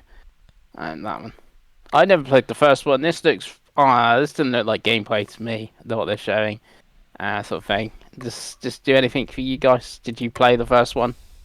Yeah, I really like the first one. The first one's really good fun. So yeah, I mean, I'm surprised that this is getting a sequel, kind of like Atomic Heart. But the first one launched on Game Pass as well, so that's why I brought me to play it. So the fact this one's launching as well is cool. Yeah, I'd be excited for this. And this year as well, didn't they? So they said this winter, so it could be next year, I Mm-hmm. guess. But yeah, really cool. This game's cool. Davey. Yeah, it looks really cool. I didn't finish High on Life 2, but High on Life 1, sorry. But it was a fun game. And I think this looks cool. Again, this doesn't have the Rick and Morty guy anymore. But I think this looks cool. It's like, again, a bigger budget and like an evolution of the first game. So, yeah, looks cool. Then we had Renaissance, a Playtale Legacy, and this is a prequel to the Playtale games. And that, I think the character you're playing called Sophia or something like that. So this is pretty cool. It looks like you're in ancient Rome now, because we've got gladiators, it looks like, from the trailer, and this is coming in 2026. This one I'm keen on. But I never actually finished Playtale Requiem, but this is a prequel. Oh, it's so good. Yeah. Well, when I first played it, remember I only had a 30 frame rate mode, and I was like, I can't play this sort of thing. And then I never went back when they updated it. So there we go. Maybe I'll play on PC at some point. Yeah, Craig. no, I didn't even. It was an odd trailer because I didn't realize it was a Playtale game until like the end when they actually said it. Mm. But I am very much keen for more Playtale from this studio. I love those first games; they're brilliant.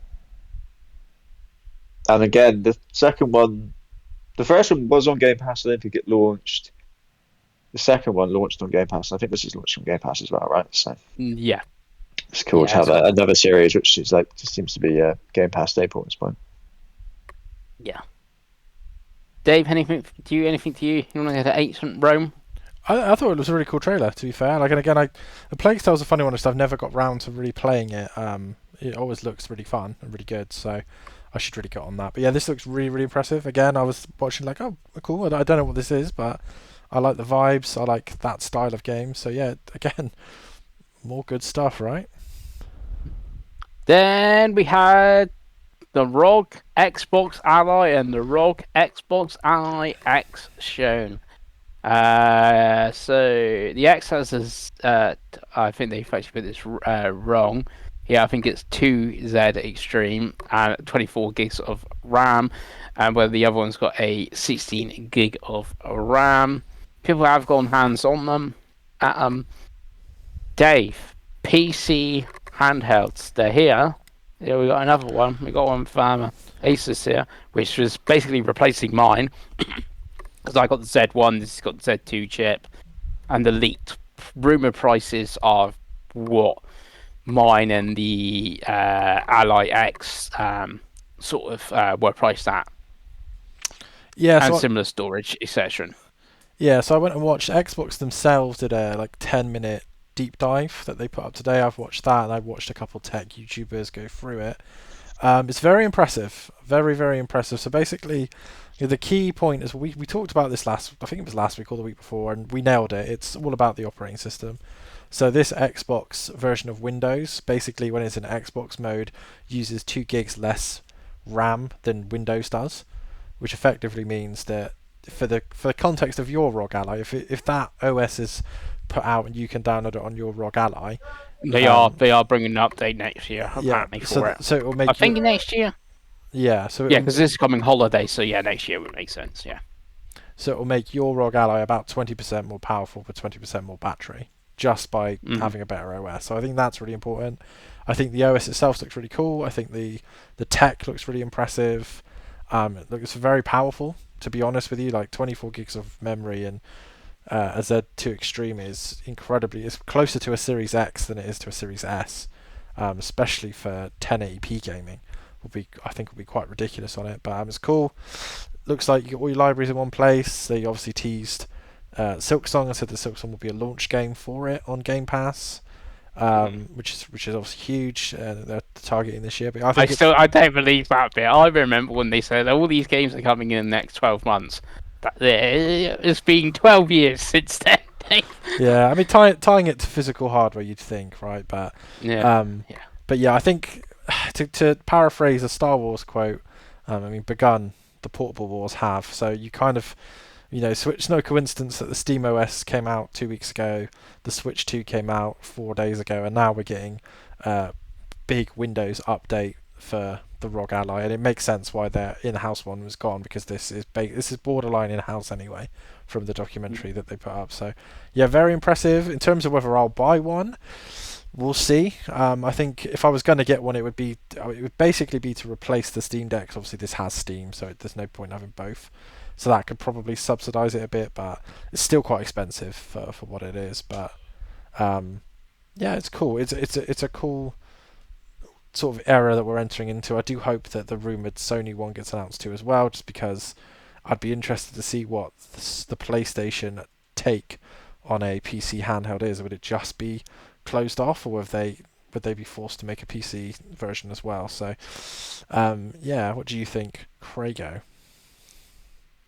I thought the form factor for this looks really good. I like the fact it's like the Portal like design where it's just a controller cut in half of the screen in the middle. Mm-hmm. That almost like the split pad pros we had for the Switch One. That just feels so much nicer in the hands. I think personally, I know it makes it bigger, but to actually play with it's much more comfortable. I haven't watched any of the stuff afterwards on this, but I will say that the OS that they did show did look pretty smooth, and I was like, that just looks like a console. That's basically the trick, because it has the Steam Deck thing where I think we assumed there would be some sort of overlay, but it's not. It's basically got two operating systems, so it loads up and it's an Xbox, but it has the library from all the other libraries and all your other apps, and then you can go into a full Windows mode. If I might be wrong. What I've seen is like when I boot mine up, it just goes straight to Windows and has the Asus logo. And what I've seen is you boot it up and then you have the Asus logo on the left and the Xbox logo on the right. If you select the Asus one and then boot it up into Windows, then that's how you could access Steam, Epic, Battle.net, etc. Or you put the Xbox logo and then it runs in the Xbox OS with big picture mode, etc. And that's where it looks like the console. Even though that's basically what I do on mine now. I basically turn it on, press the Xbox. I press the Xbox app icon, and then it's exactly the same, exactly the same pictures I got now, of South of Midnight and stuff on the thing. It's just made it one step easier, and like you said, the less RAM from Windows, giving you a bit more power. It's a separate thing. It's hard to explain in a non-techie way, but it's kind of like that, but as if you completely strip out anything background. So instead of it loading any Windows tasks, which is like Windows Update, Windows Security, it doesn't load. It's just like the Xbox console, but it has all of your library. So they showed it quite detailed in the sort of in-house one they did, and I think I'd watched a lot of Linus Tech Tip, who I watch quite a lot. His stuff was in it, but yeah, it has your full Steam library, but it's all in one place. So if you've got a game from Steam, GOG, Epic Games, whatever, Battle.net installed, it will just have the little logo in the corner. But from all intents and purposes, for no offense, for someone like Craig who isn't a PC gamer, he'd turn it on. He would have all of his libraries in one place, and he would just select it as he would on the Xbox. He doesn't have to go and download Steam. He doesn't have to go and do all that stuff. It's all done in this sort of Xbox game mode, without it being just big picture mode or just whatever. It's a very interesting way to do it, because it will have to be. I'd love to know how it dual boots, because if you're going to then go into desktop mode and basically reactivate all of Windows, you then have to deactivate all of that to go back into game mode. So I'd be interested for a really in-depth dive on it for how it works. But like we were saying, if they can put that on the Legion Go, your ROG Ally, maybe even let me download it for the Steam Deck, I think it's quite a game changer for Windows gaming, for more than anything. But Craig, like you said as would well, you get one at $5.99, $7.99? That's how it would price this. That's the thing. I don't know. And honestly, I think it would depend. how consoleized they've made that OS. But like Dave said, you look at this and you're like, yeah, them doing another handheld would have been pointless at this point. Just, if they can nail this OS and consoleize it on that side of things enough that it's simple enough for people just to pick up and play, then doing another one where it is just a console would have made absolutely no sense at all. So they also did show that it is dockable, so you can plug it into any USB hub and you can put it on a TV. It doesn't have to be a specific dock. And they showed that the bigger one has the external GPU stuff, Pengi, that the X can do. Yeah. So you can, what that basically means is crazy, that Asus make basically like a PC graphics card module you can buy that just makes it more mine does powerful. have that. Mine does have that. The Ally, but obviously in 2023 it's the only one. So yeah, I could put a 5090 on my Rock Ally if I yours really has got wanted an to. extreme chip, hasn't it? So because the difference between Yeah. the ROG Ally you have and the ROG Ally X isn't as big as these two, I think, because the white one is significantly less powerful. It's probably it's about the same as the one you have now. But I think that's what it's replacing. So but I think the processor is actually better in yours. I think the Z1 Extreme is quicker than the Z2A, I think. But yeah, like you said, the price is difficult because $5.99, and this again we're assuming this is the price because of the last ones. $5.99 and $8.99 is really expensive, but what was the PS5 Pro? $6.99. And then you have to buy a TV as well. Like, you know what I mean? I've got not to be that guy, but like, if you nothing's cheap anymore. If you want to get in on a PC, like, how much is a game? How much is a gaming PC? What, £1,000 for a gaming PC now? Yeah, and a Switch 2 is 400 basically, and this is it's 200 quid more, but obviously you're getting a bigger library of games. Exactly. But It's I don't think anyone in their right mind would expect this to be any cheaper than it is. No, and I think again, like if you can buy a ROG Ally now for, I've seen them for £350, and that's really mine was 300. And that's really the most interesting thing to me, because I we were joking earlier about me buying one, and it's like, well, to be honest, if I saw Chris's Z1 Extreme for a good price, and they, like I said, they've said they're going to put this OS out, like, I'm techie enough to download that and put it on the ROG Ally. That's not an issue for me. Like, you know what I mean? Like, if it's just a more powerful Steam Deck, I'm like, well, wicked. Like, I have Steam, I have Xbox, like, my libraries come across. Everything they show today is Xbox. Game Pass is what you'd want as well, isn't it? You know, so how much money would you save to buy the game? Exactly. So you obviously don't pay online for PC games anyway. So like, it's a fascinating sort of war we've got. It'd be interesting what Steam does now, because obviously Steam is the biggest player in PC. So if the Steam Deck 2 comes out and it's well priced, etc., because as much as the Xbox OS appeals to us more console-fied, most of these handheld PCs are going to PC people, and we know they only like their Steam. Yeah, it'd be interesting. And it's the one that sold a few million for a reason compared to obviously the other ones. So yeah. Yeah, the test will be when there's like the smaller test is the Legion Go, right? So which version of that Legion Go is selling better? The Windows one that's slightly more expensive, or the SteamOS one, but you don't have Game Pass, you don't have Epic Game Store, you don't have the online as well. And the biggest problem with SteamOS is it doesn't support anti-cheat. So if you want to play Call of Duty, Valorant, whatever, you can't play it on Steam Deck. You can't play it on Steam. So it'd be interesting to see what they do, because they're going to have to get that to work, I think. But yeah, like I said, for me the most fascinating one is what's PlayStation's move, because if basically every single rival you have in your industry is moving into it, from Valve to Nintendo to Xbox, what's PlayStation's plan? Because the Portal's really cool, but it doesn't hold a candle to any of these, does it? So it's like, yeah, that'd be interesting. But yeah, anyway, let's move on with the rest of the Xbox show, shall we? Then we had the Blood of the Dawnwalker, which is from Namco, I believe. It is the vampire game where you're a daywalker, and that's set in. It's the ex-Witcher devs, isn't it? Yeah, medieval. Yeah, times. So yeah, that's pretty good. Yeah, it's a really cool premise. Yeah. Dave, too scary for you, or vampires? fine. Vampires are fine.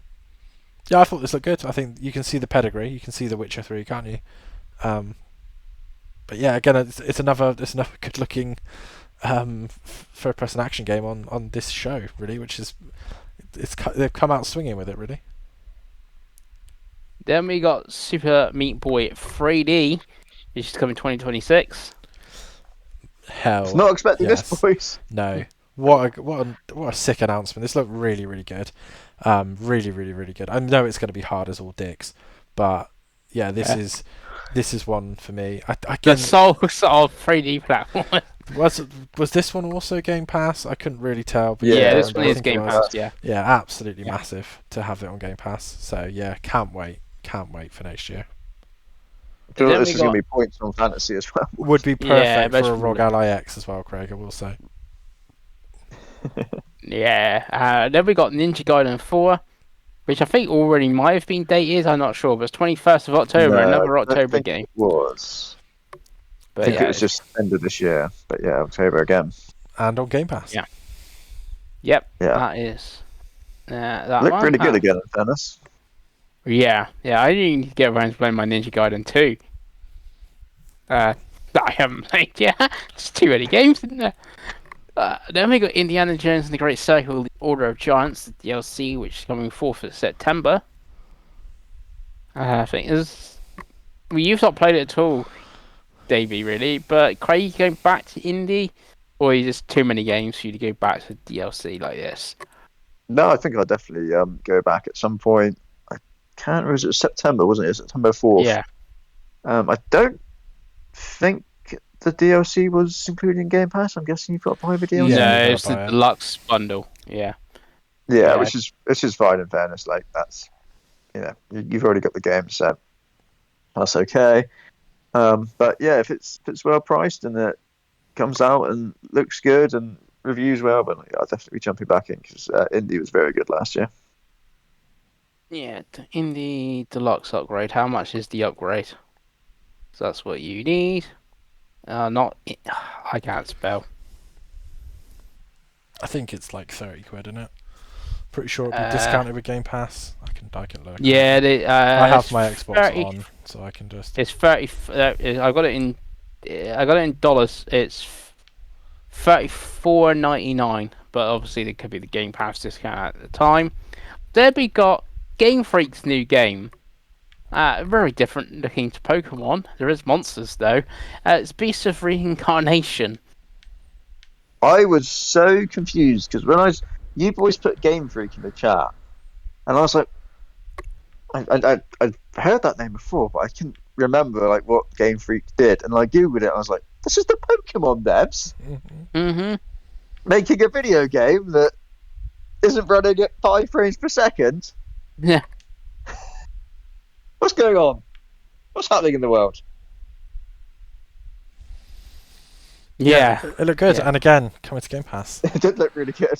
Really good. I doubt it's gonna be a Souls-like, right? I can't imagine they're gonna be It Souls-like. looked quite actiony. It looked like an action RPG. Yeah. That's what we're hoping for, right? Yeah. Yeah, no, look, really cool premise as well. Yeah, Game Freak. Who knew it? Who knew Yeah. it, boys? And it's not coming to Switch 2 at the moment. I think it would probably struggle to run on the old Switch 2, looking at that.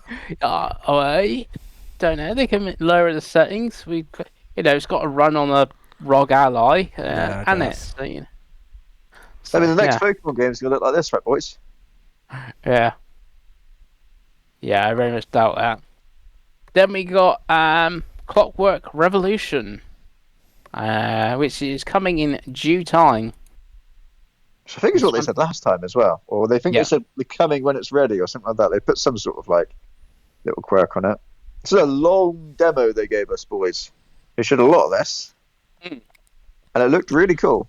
Really good. Actually, I thought it looked a lot better than it did last time they showed it. Last time they showed it just looked like Bioshock. Yeah. It's just that they showed a lot of, particularly they showed the scene in the shop when you could choose your dialogue options, Yeah. and all the options were actually voice casted as well. I was like, oh, that's cool. And then, like, yeah, he picked up the thing and hit the guy in the edge of it, killed him. I was like, wow, that's a cool decision. Yeah, this looked really good. Mhm. Dave. Oh yeah, very excited for this one. This might low-key be game of the show. Yeah, they did show a lot, but what they showed was absolutely fantastic. The time manipulation mechanics look really cool. Remind me of like a really good version of Time Shift from the 360. Yeah, lots of like good humor, good like the weapon design looks cool. I think this looks amazing. And again, it's Xbox first party, so it will be on Game Pass when it launches. So looks great. Can't wait. Then we got Grounded 2, which is coming this year. Obsidian putting out 3 games this year. They're like the Insomniac of Xbox. They just put out so many games. Instead, actually, Insomniac. Crazy bastards. Yeah, but a game for a while. But you know what I mean. They seem to, out of all the studios, do loads. None of us really played Grounded, from what I remember. No, me and Dave tried it when it first went into early access. Yeah, this is going into early access as well.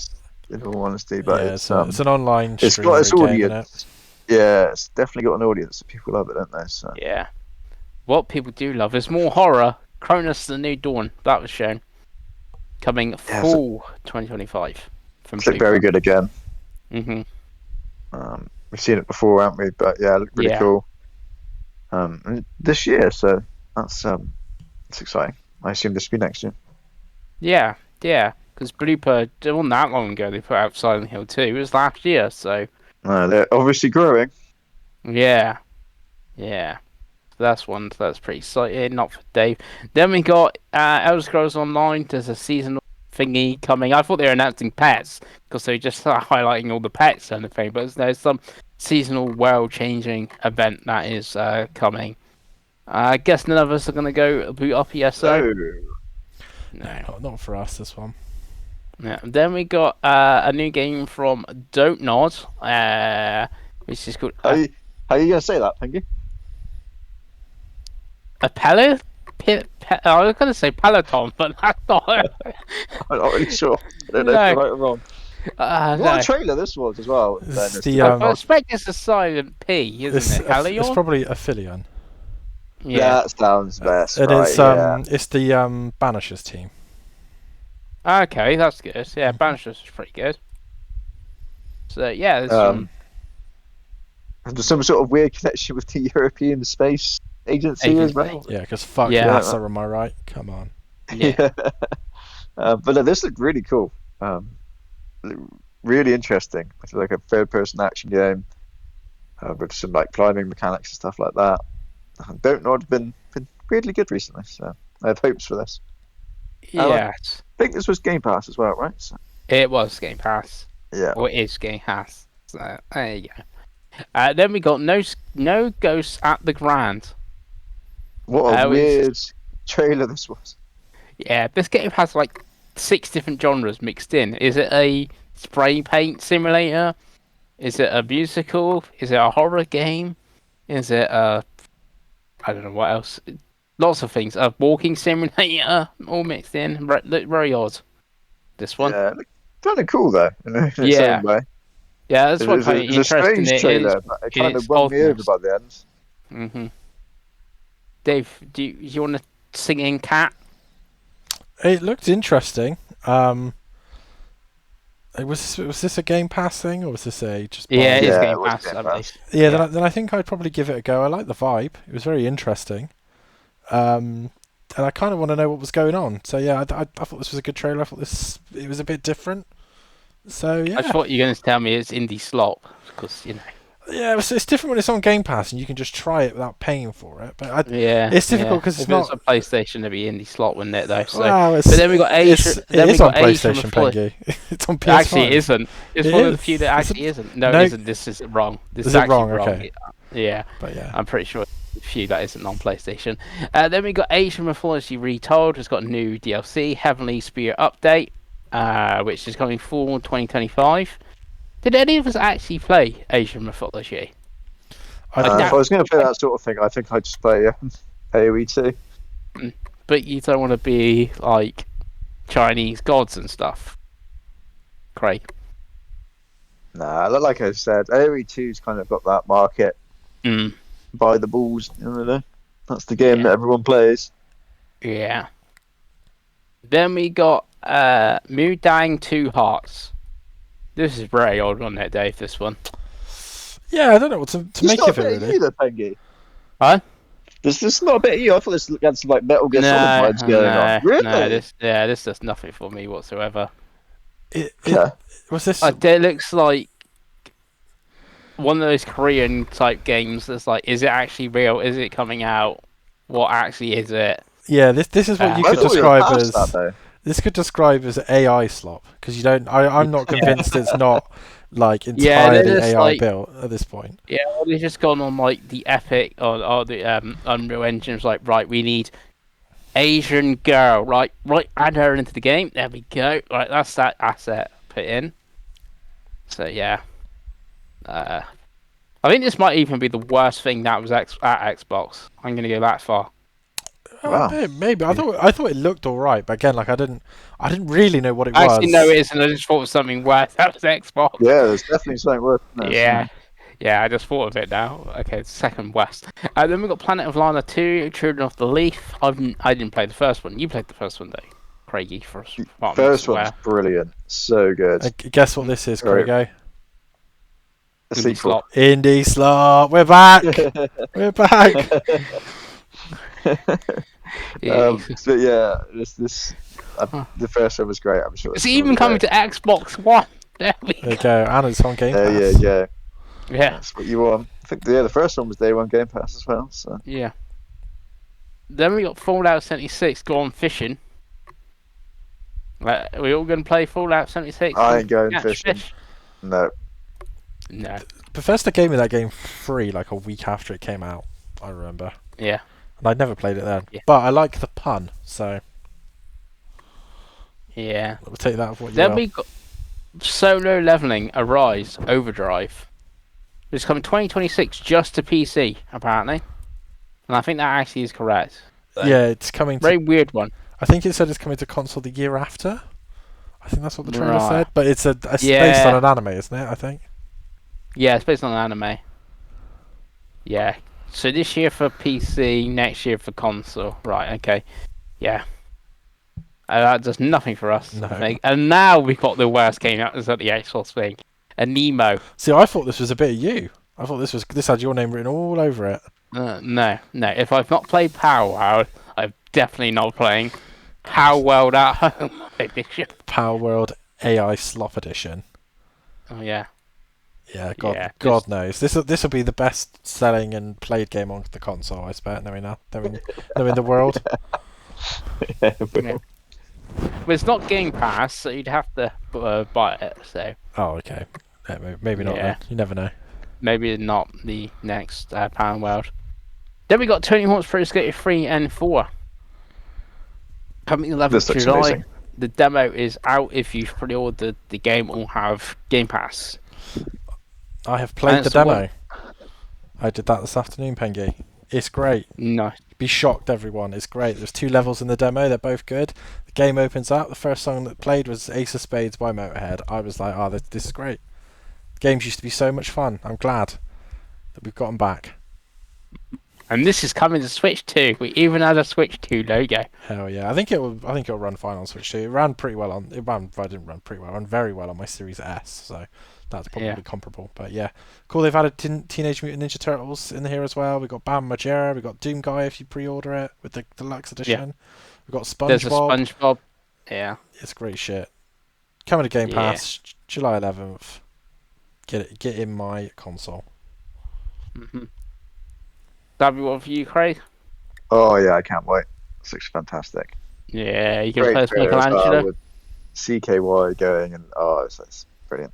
That's it. Take me back. There's that one. Then we got At Fate's End, a new game from the Spiritfarer devs, who only just put out 33 Immortals. That's actually. Well, that's not actually out though, is it? I think isn't that just No, it's in game preview. Yeah. No, I think it might be out now, though. But it's been going preview for even, and there's even an Xbox One version of that coming soon, I believe. But yeah, this looks more like a more of us type game than a 33-player multiplayer roguelike thing. This looks more of a traditional single-player adventure game, from what I'm seeing. And who doesn't love one of them? really, really good art style. In fairness. Yeah. combat looked cool. It had the weird like card stuff going on. I was like, oh no, is it a roguelike? But I don't think it is from looking at it. Looked No. brilliant. The animations were really good. Like the art style was brilliant. Was this Game Pass? I can't remember. Yes, the Game Pass logo just came out. Yeah, gay. Yeah. Fantastic. Yeah. Then we People got really like Spiritfarer, don't they? The cozy Yeah. world. Yeah, I played quite a bit of that, but I fell off it. I really liked it when it was like linear and you were getting all the different like spirits and stuff, and then when it opened up and that, I did not like it when it went like more. When it became the opening actual over. video game. Yeah, no, yeah, when it became an actual video, I wanted linear, follow a path. I didn't want to make my own choices. That's terrible.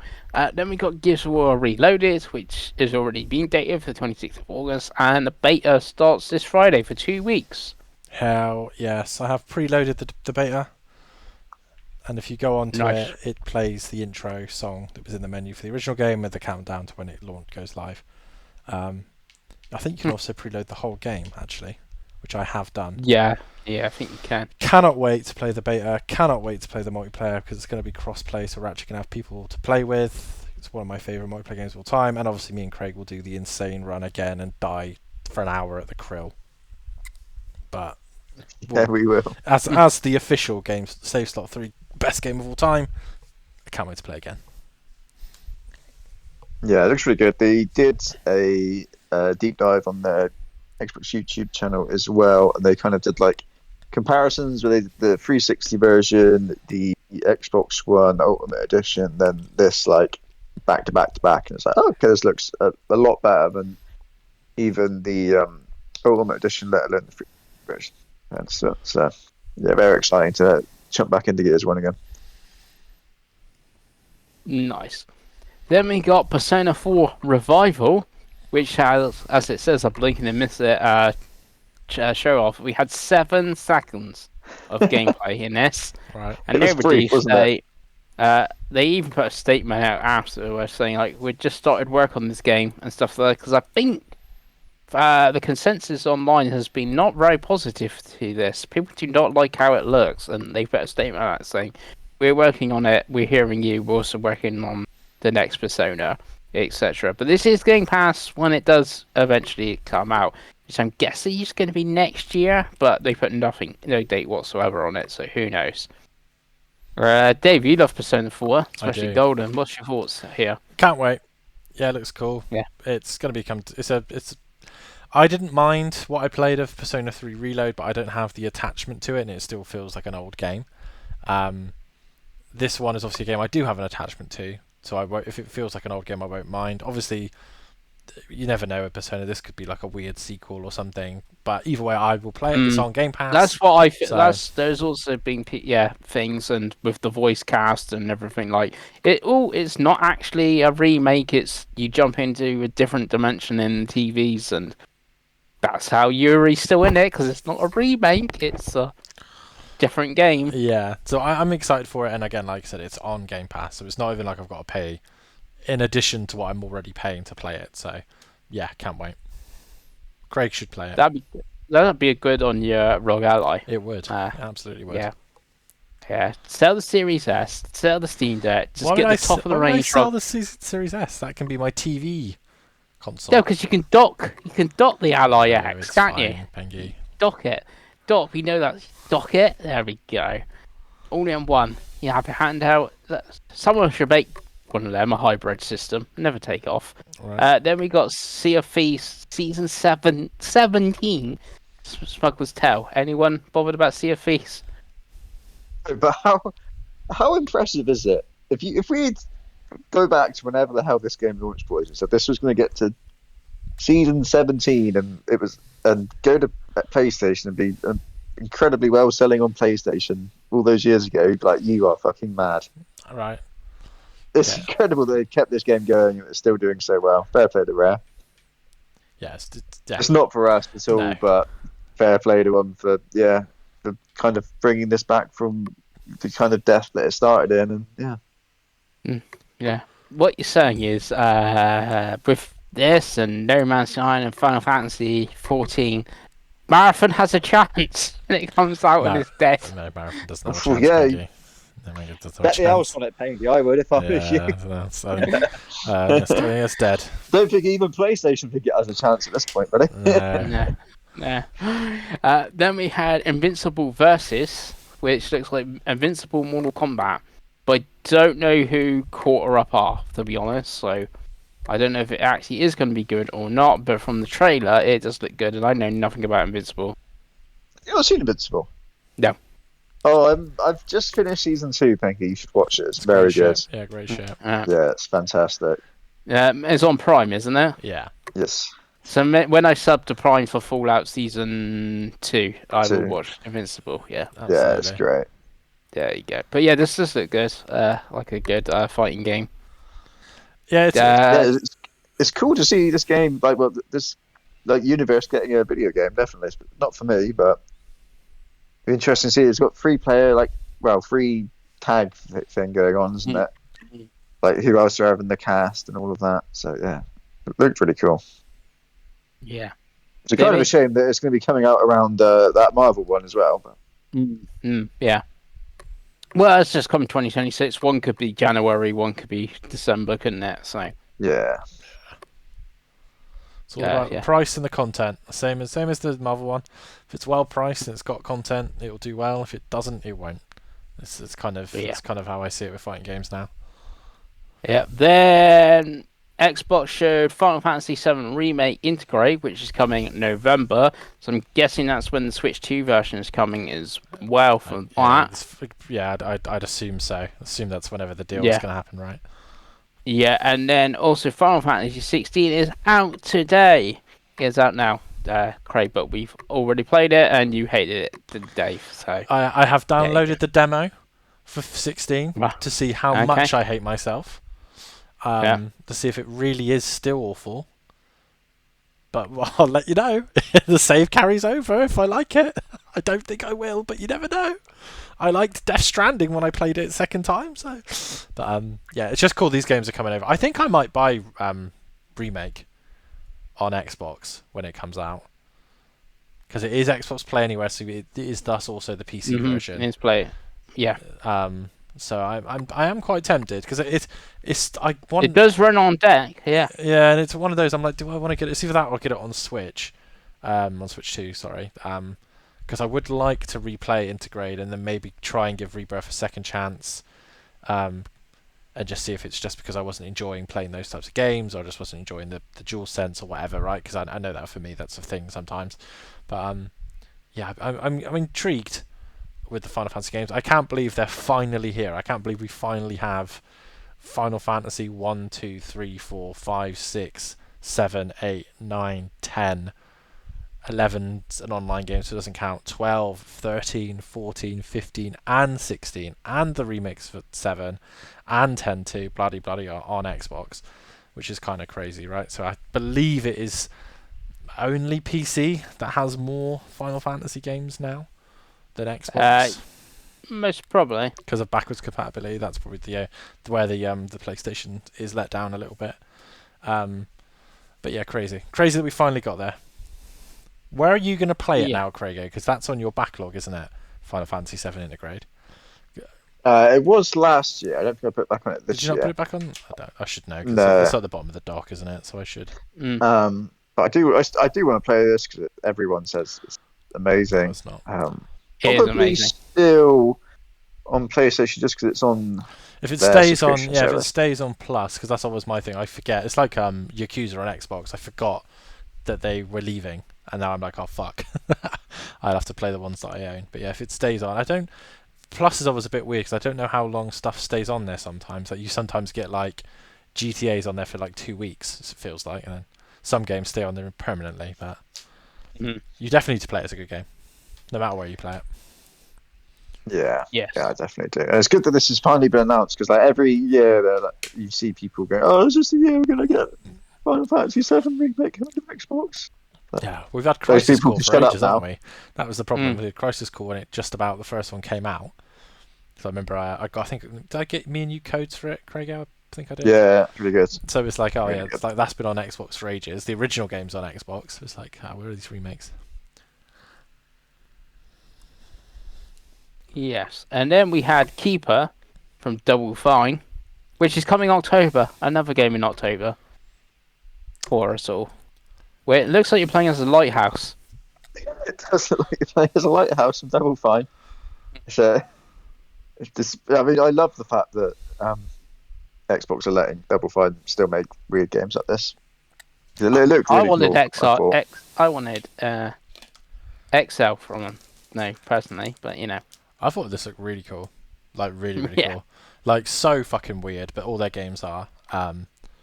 Yeah, it's one of those like when Double Fine do their Double Fine thing. I'm kind of always like, this is either going to be one of those weird culty games that I absolutely adore, or it's going to be like I just don't get it. And they do tend to be more of the latter than the former than the latter. Sorry, so like I'm quite excited. I think this looks really cool. I don't believe it's coming to PlayStation though, which is strange. No. 'Cause I feel like there was- it'd just be the yeah, port it's or one of those. I something think like later. yeah, I think it will do well Yeah. on PlayStation. But yeah, for Series X and S and PC for 17th of October, I think it'd be because it's around the time as Pokemon, so it's probably a bit of a palate cleanser. It's for me. literally the day after the Pokemon. Pokemon's on the Thursday. This is on the Friday. Right, so I'll finish Pokemon and then be like, right, I'll play this, then play Ninja Gaiden, then play the other one that was coming out in October. Yeah, Outer Worlds. There you go. It Fuck me. is weird that they're putting out free first-party games in like a week and a half or something like that. Right. That is strange. If you're Yeah, gonna, if you're going to sub to think Game Pass, October is the month. Yeah. Yeah, but you think, but wouldn't it make more sense to put a game out in September, October, November, and then you're subbing for 3 months? Like, because I don't know what actually my Game Pass runs out next year, but let's say it ran out, I could just sub to October, play these 3 games, and then unsub. But if they put one out every month, they're going to get 3 months sub from me, and there's a free month. One of the options is a 3-month options, won't there? So. Yeah, it's difficult. I think they're damned if they do and damned if they don't, aren't they? Really? Like they either have no games and people moan, or they have way too many games and people moan. So it's kind of like, oh, well, I guess you don't have to play it the day it comes out, right? That's the main. Yeah, that's the the main thing. Game Pass. Like I still not play South of Midnight, and I briefly started Doom, and then other games I've got came out Avowed, and I've stuff. got Indie. Like it's crazy. Then Spencer came out, talked about how next year's 25th anniversary of Xbox, we're getting a new Fable, new Forza. I'm guessing Forza Horizon, not Motorsport Yeah, it'll be a 2. Forza Horizon 6. Horizon, so it would make more sense. Gears of War E-Day, and a return of classic that's been us since the beginning, which has got to be Halo, surely. A remake in Unreal Engine. Yeah, that's Gotta been be the rumour, that, isn't it? surely. That's been the rumor. Yeah. And then we finished with Call of Duty Black Ops 7, which has got no release date or release window, but we're finding out more this summer, so I'm guessing this is this year's Call of Duty. And wasn't Black Ops 6 last year? It was. So I'm guessing this is not Infinity. Was it with Infinity? Whoever did Black Ops 6, I'm guessing it's not them? Or something, because it seems weird for them to pump out 2. Normally it's like the 3-year cycle, isn't it? Like, so you're like, oh, it'd be Ghost 4 next year, and then Advance something or other, and then back to Black Ops thing. But yeah, we finished with, and it looks weird again, like Black Ops 6 was weird in certain levels, which is kind of cool. I like the weird aspect of it. Much more appealing to me. I just had a thought, boys. Well, When do Call of Duties normally come out? November. November. October. Oh yeah. I suppose now that we know the Call of Duty GTA's... Black Ops 6 came out in 25th of October last year. I feel like if it's going to come this year, it will be November or December. I feel like they can avoid anything, right? Yeah. My, Yeah, and it's Call of Duty, so you can kind of put it out at any time, Yeah. can't you? Really? My favourite thing about this, boys, is the hypocrisy of the video game media. Because everyone was so into it. Oh, look at this cool game. Oh, it's Call of Duty. It's like it's the best-selling fucking franchise they do. The single player is always good. Always good. Just no one plays it. It's like, come on. People are like, oh, wow, what a shit way to end. It's the biggest franchise they have. I don't get it. I don't get it at all. But I think this looked cool. I thought this looked really interesting. Like, irregardless of the name of the game, I thought that the trailer they showed with the guy from Supernatural, that guy's in, or Heroes, I think he was in. It looks like the guy from Heroes. I don't know think it. actually I think but it is the guy from Heroes. That's the main Right. character. But I thought, again, it's got, it's about the numbers Mason and all that. I think it looked really cool. Like I said, I don't know if you agree with me on this, Craig. Yeah, no, I thought it was really good, especially after Black Ops 6 as well, because that campaign was fantastic. So. Yeah, and was, again, how well did that game sell? How positively was it reviewed? Yeah. But it's not trendy to say Call of Duty's cool. But there we go. What did you think, Pengi? Well, Call of Duty, yeah, I liked last year's Black Ops 6 and stuff when I played it on my Pro, because it came bundled with my Pro. Sort of thing. Yeah, I actually pretty liked it, and like I said, it was different for Call of Duty and stuff like that, going with the weird horror levels and stuff like that, and this looks the same, so yeah. I'm much more interested that it's Black Ops 7 than if they showed with Call of Duty Modern Warfare 4 or something, even that likely would be a remake or something, wouldn't it? 4, I don't. No, because of the weirdness and setting of it. Much more interested in this COD than like others. Absolutely. So, Pengi. Oh no, sorry, Craigo. What did you rate it? I thought it was really good. I thought it was a fantastic show. Like, Xbox has been pretty consistently, in fairness, in the summer showcases the last few years. I don't think it was quite as good as like last year's. I think last year's was very, very good. I'm just gonna go. I think there's a lot of stuff here that I'd like the look of. A lot of good Game Pass announcements as well. So I'm gonna go for a 4.5 out of 5. Nice, Pengi. So yeah, I liked 16 of the 28 things here, so just over half, so quite a bit and stuff like that. Problem thing is like still haven't showed Contraband. That was showed 4 years ago. Only a CGI trailer and stuff. Still not shown that. No Perfect Dark. No Gears Eve Day. No Fable. You're teasing Halo, but not shown it. Sort of thing. If Intergalactic's not shown till 2028, people will be going mental about that. So I don't know what the difference is here. Not showing games that you announced. Like, does it make some of those... this showcase worse by not showing them there? Well, but not showing games that you announced 6 years ago, not here and stuff then like going, that. oh, they didn't show Wolverine and Galactic at PlayStation. Or Marathon. Yeah, I mean, like, does it make it worse, this show? Well, instead of focusing on what they didn't show, and it's like, and then you spent a minute showing a 5-year-old game as well with Final Fantasy VII Remake. It's a big port for them, though. Yeah, it is a big port, but it's like, oh, when that was shown at the Switch 2 show, we were all like, "That's awesome." I think it's a little bit. Big It's port like for Switch 2. Yeah, because it can show what the Switch 2 big game can coming do. to Xbox, isn't it? I think it's worth like a minute on a showcase. Is it? You could put something else there for the minute, like, and you're spending your time on like anime AI slot, like this Animo, like why is that there and stuff like that. Yeah, I thought it was fine. It's a 3 at best. Okay, I thought it was. Thank you. I thought it was pretty good. The real positive though is the Xbox Play Anywhere. I do think that's a really good thing, and like Final Fantasy VII, I just like on that one would be like 5-year-old game. It is Xbox Play Anywhere, so Xbox moving forward with this OS, and when the Asus console comes out, and the Dell console, and the Dell handheld, and the Legion Go handheld, and the Yule running Xbox, it's like your games are all going to be there. That's that's a pretty good thing. That was like the best thing and stuff like that. If you go into their ecosystem and you buy the games on the ecosystem as well, like a Final Fantasy, you're going to have it on your ROG Ally X and stuff like that. So that's pretty good. Yeah, exactly. Well, I really liked the show. I think it had a lot of good first party. I think it had a lot of good third party. It had a lot of Interesting indies. I'm not one for indies, and there was plenty of sloppy 2D artsy games I didn't like, but there was also interesting ones like the Ghost game with the like Scar soundtrack. I thought that was really different and interesting, and I didn't really know what it was. So I was like, I'm curious to give that a go. It's cool that we're getting demos for games. It's cool that we're getting beta coming out for Gears. It's cool that we know next year we're going to get Forza. We can assume Forza Horizon, but say anyway, if it's Forza, Gears, Halo, and Fable in next year, as well as probably a new hardware announcement from what Phil was saying. So I think that's very positive. I thought the ROG Ally stuff was really positive.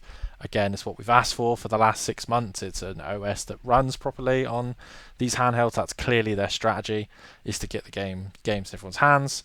Xbox Play Anywhere, like we said, all the games doing that is incredible. You buy it on Xbox, you can play it on PC for everything apart from the Steam Deck. So that's pretty crazy, I think, for the ecosystem. Pure games wise, Clockwork Revolution was the best game I saw from any showcase this time. Persona 4 getting announced as a revival, having the Final Fantasy games on here, having a new Call of Duty, having Gears. It's difficult, Outer Worlds looked really good. Grounded got announced, which is good. Sold really well on other, and just in general on all the platforms. It's difficult for me to see what they could have done more. I would have preferred Halo to end with. I would have preferred Gears E-Day, but we've already got another Gears, so it'd be like, I don't know what the PlayStation equivalent would be, but it'd be like having Resident Evil 9 and a Resident Evil spin-off at the same time. It wouldn't make a lot of sense, would it? But yeah, I just thought they did pretty much everything they could do with what they've got. The strategy, people may not like them buying lots of studios, but at the end of the day, they're not forcing them to make things as a big collective they don't want to make. Like, all of these studios are making games. Like, In Exile was making a massive first-person shooter. They never would have had the budget to do that when they were making Wasteland. So it's like, okay, cool. Like Obsidian's doing what they want to do. Bethesda's doing what they want to do. So I was quite impressed. For me, it's a 4.75. It's not perfect, so I can't give it a 5.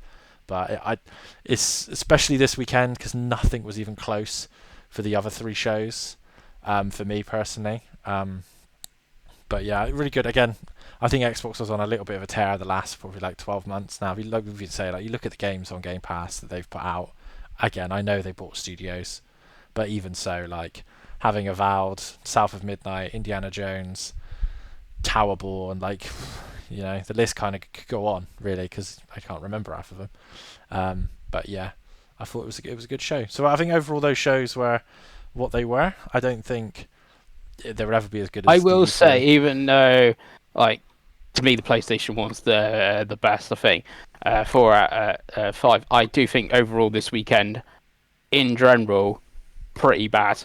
Even the PlayStation, if I was to, rank it to, say, compared to last year's Summer Game Fest and Xbox show or something like that, not good. No, again, it's difficult because I think Xbox was really, really good, and I thought Future Game Show did what SGF should have been. Like, if we didn't have SGF, I don't think the weekend was better or worse. Like, I just don't think the SGF show added anything at all. I think anything that was good at that was in Future Game Show, what had already been shown in PlayStation. It was pointless. It's difficult. I think if Nintendo turn around and they do a show tomorrow, I think that changes again. Yeah, it must be the best show. and I think, again, I think I don't understand how anyone can look at the Xbox show and not give it a high rating, but again, I don't get it. Whatever. But it's like, yeah, I think if you have maybe it's just like I said, 5-year-old game doesn't. I played that game 5 years ago. I don't care about Sea of Thieves, so that's sort of thing. So there's little that I really care about here. Yeah, that's as I said, that's how I feel about PlayStation because they showed 3 seconds of a game coming this year. That's about it. But again, not for me, so it's fine. But yeah, I think like you said, when there was more shows, it was better. But it's never going to be E3. The world is a different place. The world is a different place. It was surprising that no EA or Ubisoft anywhere, because they both said, "Oh, if we're going to turn up, we're going to be elsewhere," and they weren't elsewhere. I don't think whatsoever. they have any games. They've just been cutting all their studios. Yeah, I haven't think they? they're both. None of them have really got anything. So Yeah, they've got a very small bucket for a very I was big league. expecting like EAFC or something to appear, like Xbox or something. Because they're not stage shows anymore. I don't think they need it. I don't think. Again, like you saw with Jeff's show, the reason it was so bad was because you had 40 minutes of advertisements to pay for the show. Whereas when you're doing a video, like Uh. I think Xbox was masters of it. They got a direct in for their main game for the year. And then they put out 10, 15-minute videos for all the other stuff in addition. Like, you think about the Dev Directs this year, it's probably been the best shows that we've seen. Really, I don't think there's been anything as good as the Xbox shows, certainly in the way they've been delivered. You know what I mean? So, like, that seems to be financially the way to do it. And for EA, like they've cancelled all the games that we'd be interested in. So they don't. Then you don't need to tell you to buy FIFA and Madden and EA College Football. You'll buy it if you want to buy it. Ubisoft don't have anything because they're in absolute turmoil. And who else is out there that's a big publisher? Like THQ ain't going to do it. Embracer Group aren't going to do it. And if they are, they're small shows that we're not listening to. They said it really is only Nintendo, and I think, I think if Nintendo put a show out today that was even close to Xbox, I think it's a good weekend. But again, they haven't, so we can't do conjecture yet.